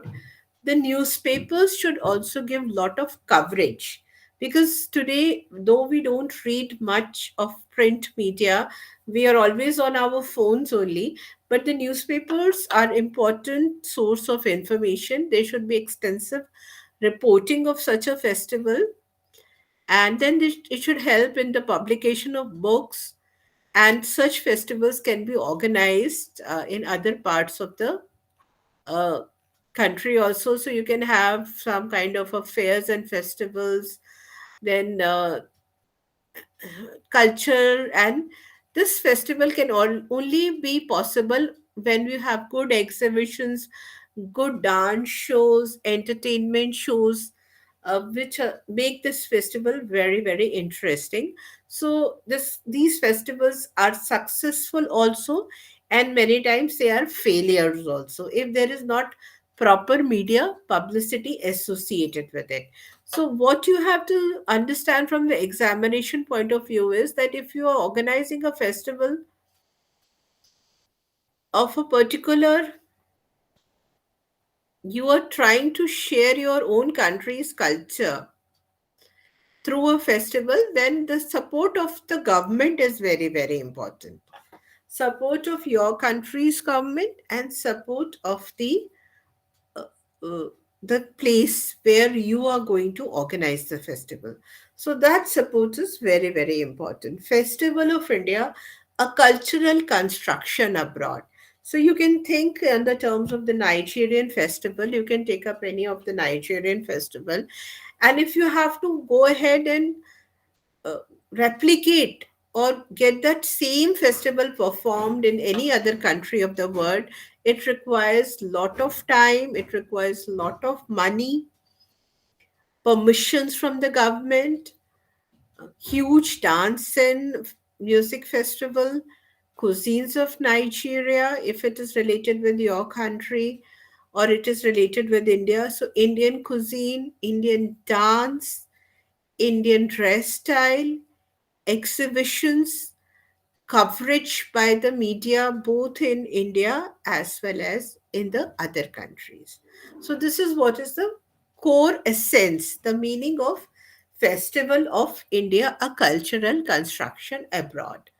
So my suggestion to you is that just read the background, just read the achievements.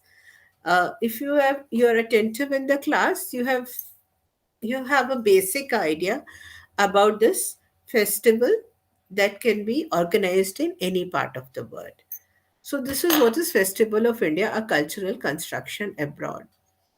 Similarly, the government of India had organized a festival on a ship, and that festival on the ship is known as India Fest. Same way, the country was different, but the festival objectives were almost the same, to promote the Indian culture. So they organized India Fest. And in India Fest, the planning was by the government, the ministry. A group of hotels was also involved into it.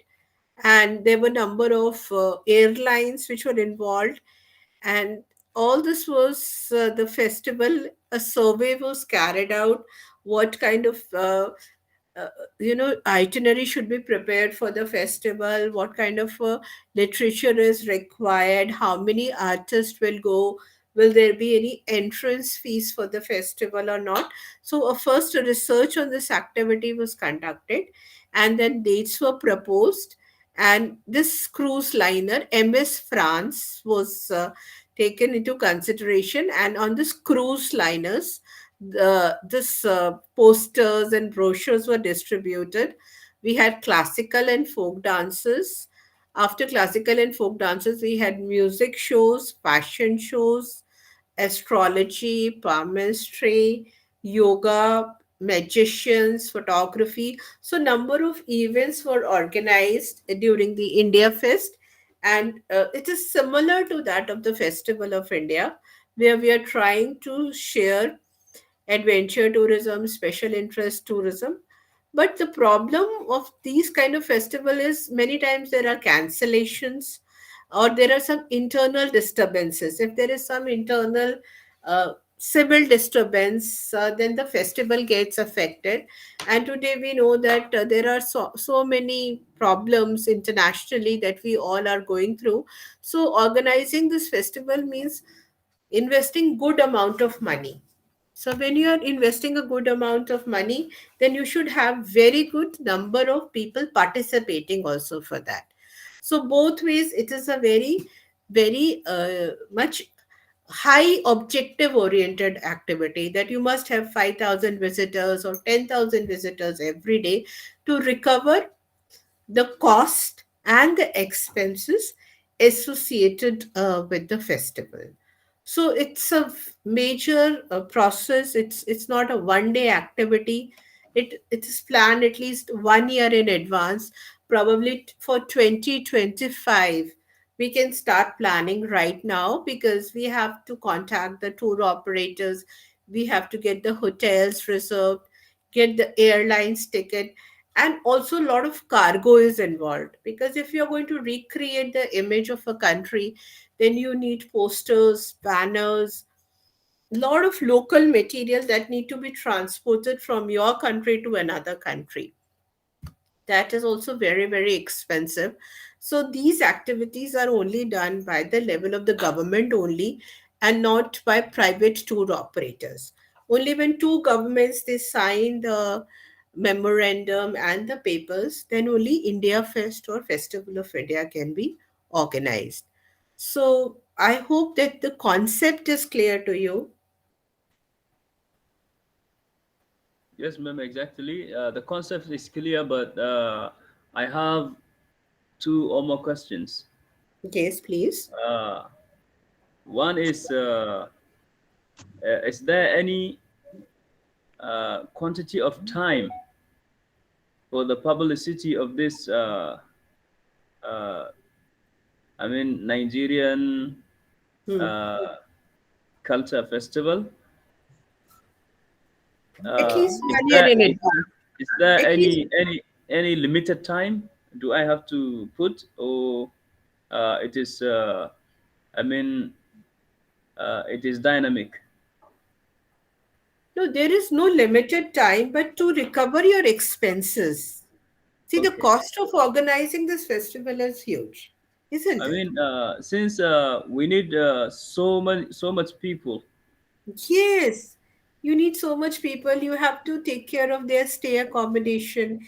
Then, when they are wearing their costumes and you're having traditional dances, Have to put at least 5 months, 5 months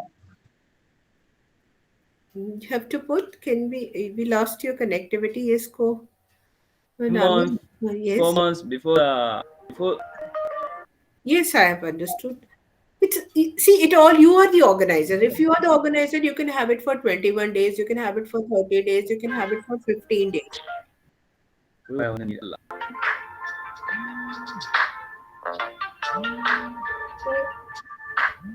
can you mute yourself, please? So, Ridwan, no, no. okay. So please mute yourself.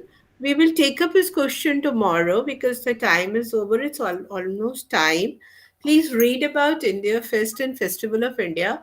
See, there is no specific time limit. It depends on your budget and the return that you want from the festival. Yes, ma'am. That is my second question. Uh, what are the results or outcomes after the Outcomes. war of this? Outcomes is, if you are organizing Festival of Nigeria in India, I will be excited to visit Nigeria. Mhm. That is one outcome. Second, Mm, you build up good association with Indian travel agents. mm, So you can have discounts and packages for Nigeria. Third, I will feel comfortable when I'm coming to Nigeria because you have given me an idea about your food, your dress style, and your culture. mm, Fourth, it promotes aviation because I can't come to Nigeria through rails. I have to use, so flights increase between the two countries. Mm. And the last point is you love your culture because you're getting money from your culture. So you're giving employment through tourism, through this cultural festival. So when the number of tourists from India to Nigeria will increase, automatically your economy will grow. But So mom, it's, oh yes. sorry. Hmm. Uh, Huh. hello, hello. Yes, yes, yes, please. Yes. Yes, ma'am. So this is general benefits actually, and also from that occasion, that will be grand cultural festival which will Ah, be yes. held. Yes. So is there any way should I follow to gather some money, or uh, to save my costs? So from where do you think I can have income, or monetary outcome?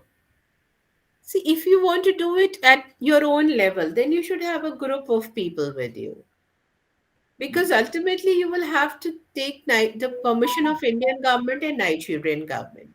Mm. So you have to build a group of, and you should have a proper organization, a registered company for that, Yes, yes, who yes. can approach the government of Nigeria. And it may be India, you can take up any part of Asia, wherever you want. But this Mm. is a very, very good way of earning money and also spreading your culture. Mm. But it has to go through the permission route of the government. Mm. I mean, talking about ticket, Vagera, how Yes, can that be arranged? you are going to decide na, how what level you want. 500 visitors, you want 200 visitors, you want only 100 visitors with the rupee 500 ticket. That is, you are the organizer. If Mm. you want to organize it only in a small hotel, you can organize accordingly. But it is Yes. a very good idea to build up travel agency linkages, Mm. because I you will be in understand. India for 15 days, but you need a proper organization or listed company for that. Okay. Mm. So thank you so much, Nora, You're for welcome. your observations. And tomorrow and Friday and Monday, two more classes. So please look at your books and we can repeat and discuss any topic where you feel that there is any ambiguity or clarification is required. Thank you. It's always a pleasure. Thank you so Thank much. you. Thank you. Thank you very much. Thank you.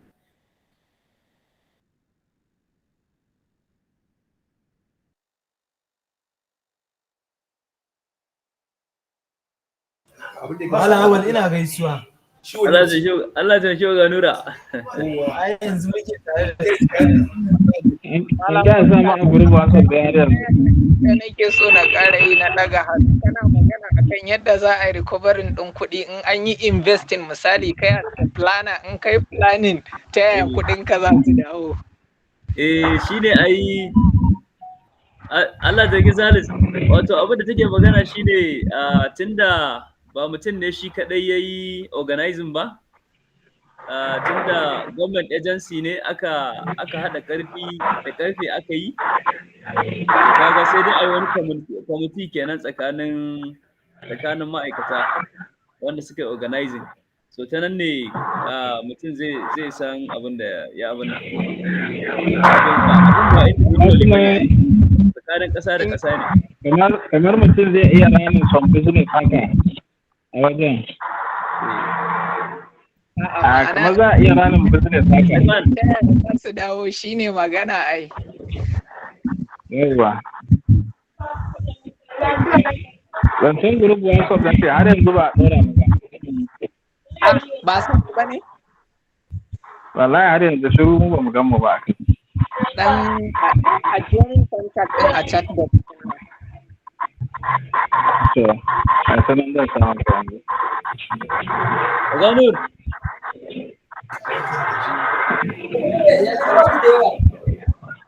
wallahi wasu sun dan tafi mutum 11 ne suka yi attending.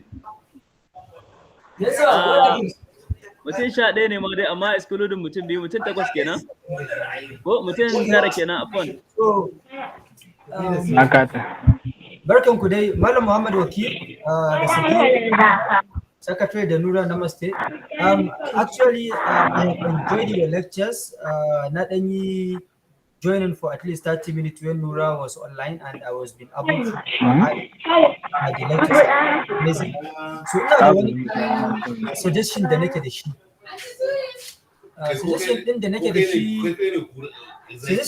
da shi shine kasan tourism is one of the best and amazing course so far. So I think wannan matter, I think while Malawal, please, you should try as much as possible to, be engaging her much, and maybe if things go well, idan akwai much participation, za mu rubuta wa Ministry of External Affairs musamman akan wannan issue din namu na tourism, because akwai abubuwan da kamar syllabus in the curriculum, they are Indian based, and this woman, the lecturers will be really amazing and touched, at least to come and see something in our, in our country. So generally, India akwai engagement to say we can really write to Ireland so that these people haka one day one time idan za a yi wani abu babba a Nigeria through Ministry of Information and Culture akwai irin wannan provision din wanda Ireland already Ministry of Information da kuma Ministry of Education na Nigeria already akwai MOU da kuma through Indian High Commission under the aegis of ICCR and under the aegis of Ministry of External Affairs na India.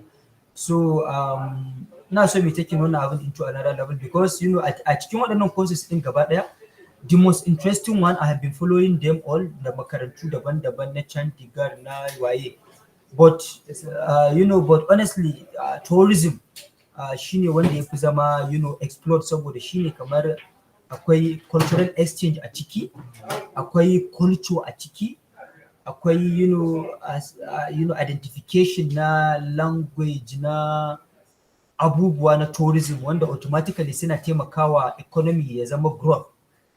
Yanzu matan na ta faɗa hau irin yadda inda aka tsara taro da sauransu da abubuwa da waye wannan abubuwan suna saka ta ce automatic economic development ake samu. So wannan abubuwan abu ne wanda kamar yadda ka sani here in Nigeria muna da potentiality saboda ko ina Africa mun fi Kenya potentiality na abubuwan da ya shafi tourism, but ba mu da abubuwa da ake harnessing su due to lack and negligence na gwamnati. So it will interest you cewa tunda aka kafa Nigeria over shekara kusan 137 years, sai a wannan shekarar aka samo wasu artifact, akwai wasu abubuwa na tarihi na Nigeria wanda aka karbo daga wurin Ingila, wanda wannan abubuwan sun shafi kusan shekara 1800. So babban achievement din da Lai Muhammad ya faɗa cewa a gwamnatin Buhari a bangaren information and culture a shekara 8 ko 7 da suka yi yanzu, abin da suka yi recording mafi girma a wannan ministry din na culture shine dawo da waɗannan abubuwan da aka yi daga museum din Ingila. So India is a place of heritage. Kuma Najima Tashi is always giving reference of Taj Mahal. Malawal one, there was once upon a time we were there. So lalle ina fatan please let's continue engaging them. Idan aka ga yadda abubuwan suka zama consolidated, akwai rubutu da ya kamata mu yi to ita Ministry of External Affairs da kuma Ministry of Information and Culture na Nigeria, so that idan akwai wani abu yanzu akwai wani abu da za a yi grant na Nigeria, mostly ana shirya abubuwa sosai. Ministry of Information and Culture tana shirya abubuwa na shekara ko na wani abin da ya shafi huge festival. So ahead of kamar wata 3 ko 4 we can request wannan din cewar muna so irin waɗannan matan haka ko da sauransu they can come and witness. It will be great to zo Nigeria ta haɗu da duka ɗalibanta, it will build a strong bond da sauransu, kuma zai zama cewa an samar da cultural exchange saboda wannan is an online scholarship, but I believe cewa idan aka sami engagement it will be beyond online. It will be really beyond online. So I wish you all the best. I all see your participation, Malawat. I see Hamza, I see Sakir, I see Mohammed, all the guys who are doing wonderful and great. So I really commend you. I really commend you. Gaskiya ne Mr. Khan. Thank you so much. Wannan hasashen da kai lallai muhimmi ne kwarai da gaske. Kuma gaskiya idea kan ta yi. Idea ta yi gaskiya, ya kamata hakan ta faru. Indai za mu mai da hankali insha Allah, we will achieve better in Allah ya yarda. Insha Allah. Kana, I really enjoy wannan haskawan da kai, kasan sometimes wani abun gashi a zahiri kana gani amma ba za ka fahimce shi ba sai wani ya haska ma. So yanzu dan buɗa wannan da kai, gaskiyar magana na gano abubuwa dewa wanda kuma opportunities ne, they are countless, zan iya cewa wallahi tallahi, amma matsalar ba ma gano su ko kuma karancin masu ankarar da mu irin hakan nan ya sa ba ma sanin su. Amma insha Allahu ni ina ga ya kamata yanzu so dala mu zama more active fiye da daɗin ma. Sannan ya kamata isgura ce muna shiryawa matar, na ga gaskiya she's very simple, tana da saukin kai sosai. Gaskiyar magana na ji daɗin wannan abun kwarai matuƙa fa fiye da tsammani, kuma ina ma a ce kana cikin 'yan aji. Ai Hamza mutawakkil gakku da mu. Shi wannan da kuke gani sunansa Musa King Khan. Shi ne wato yana daga cikin jagororin wata ƙungiya da ake kira Nigerian Dostana Creative Club, wanda su ne suka yi sanadiyar kawo wannan online universities ɗin da aka fara yi a wannan shekara a Najeriya gaba ɗaya. A nan wani taro da aka yi a nan 2021, akwai High Commissioner na India da ya zo daga Indian High Commission Abuja, kai tsaye ya zo Kano ya kawo wasu littattafai kusan guda 500 wanda aka rarraba wa ƙungiyoyin duniya guda 75 a bikin wato zagayowar shekarar ranar samun 'yancin ƙasar India shekara 75 kenan. So da shi aka yi mitin, kuma shi ne ya yi custodian wannan mitin ɗin, kuma a cikin abin da ya bukata ya rubuta shi ne, ko in ce ƙungiyar ta bukata shi ne, lallai muna gani a Afirka ana yin island ɗin nan scholarship ne, amma ba a taɓa saka Najeriya ba kusan shekaru 7 ko 8. So wannan karan muna so mu ma a saka Najeriya. To shine bayan tafiyar shi Mr. Abe Thakur, wanda shine High Commissioner na India, ya tafi da shekara 1 da wani abu aka yi introducing wannan. So muna tare, kar ku samu damuwa, shi wannan is a veteran journalist, yana nan a Jalla radio station. Musa King Khan kenan, ko muna tare da shi, ga su Oga Nura nan don muna tare da shi. So ba wani matsala insha Allah, dai muna nan, yana nan, kuma ko da yaushe ake buƙatar ganin sa, he is ready. Mr. Khan, ya kamata ka ba da lambar kasa a cikin group saboda irin wannan. Bayani gaskiya, da kuma ya kamata ga dan bullowa muna ƙara samun fahimta na wasu abubuwa gaskiya. Mun gode, Allah saka da alheri. Sannan a ƙarshe thank you so much Hamza and Sagir, Mohammed, for the compliment. Shawarar da zan bayar na ƙarshe shine kamar yadda na faɗa a duniya, Allah ya halicce mu haɗu da juna, mai mu'amala da juna, mai zumunci, ba a san inda za a je ba. Ita shi kan shi wannan scholarship din da ya zo Nigeria, it take us, we put a lot of effort saboda tuntuni kasashe da yawa suna amfana da shi, muka ga cewa ya kamata mu ma mu amfana da shi. Kuma Allah yana sa alaƙar mu da India nan arewacin Nigeria ta fi tsakanin su da kudu. So a tunda muna magana ne akan wannan gaba ta tourism da kuma makarantar Indira Gandhi, zan dan bada wani shawara ta ƙarshe da nake so da Allah, let's implement it. Number one shine duk lokacin da kamar za a yi wani abu na big festival a Nigeria haka, kamar akwai su Argungun Festival, akwai su Sallah Festival, akwai su kamar ko irin hawan sallah din nan haka, zan so a ce ku rubuta wa wannan matar synopsis na wannan cultural event din, sannan za ku dinga iya aika mata hoto. I know she has email, sannan kuma you can share her WhatsApp number with you. Let her be seeing interesting things about Nigeria, about Africa, and about Kano. Kamar irin wannan abin da ya shafi hawa, za ku iya zuwa inda a Kano kuke, misali wanda suke Kano ko wanda suke wani wuri, idan suka je hawan sallah za su iya yin hotuna, good pictures, wanda za su aika wannan matar ta yadda ake hawan doki, ake hawan kaza, ake hawan kaza. Sannan apart from that za a gaya mata benefits na wannan abun, yadda abin yake benefiting bangarori guda uku, yadda yake zama beneficial to harkar education, yadda yake contributing to economic sector, yadda yake human angle stories, irin waɗannan abubuwan guda uku zuwa hudu za a ɗauka ɗan gaya mata cewa hawan sallah ana yi ne duk shekara, mutane dubunnai kaza suna zuwa kallon sarki, mutane dubu kaza suna zuwa su hau mota daga gari kaza zuwa gaje kaza, daga ƙasa kaza ana zuwa a kalli wannan abun, it contributes to economy.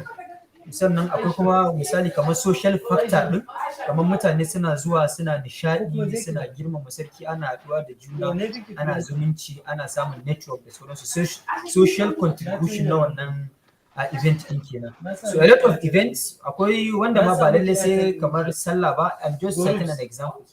This kind of things zai sa su ƙara zama anticipated, be updating her about our culture, our heritage, sannan ko small details, karka wannan, even slighted details karka bari ya tafi. Even if you go to hotel, muna zuwa hotels, muna zuwa resort, muna zuwa wurare, anything that you doesn't really understand, take picture of it, ko gidan namu ba ga wata gaba ba tana mamaki wai ashe har takalma muna yi.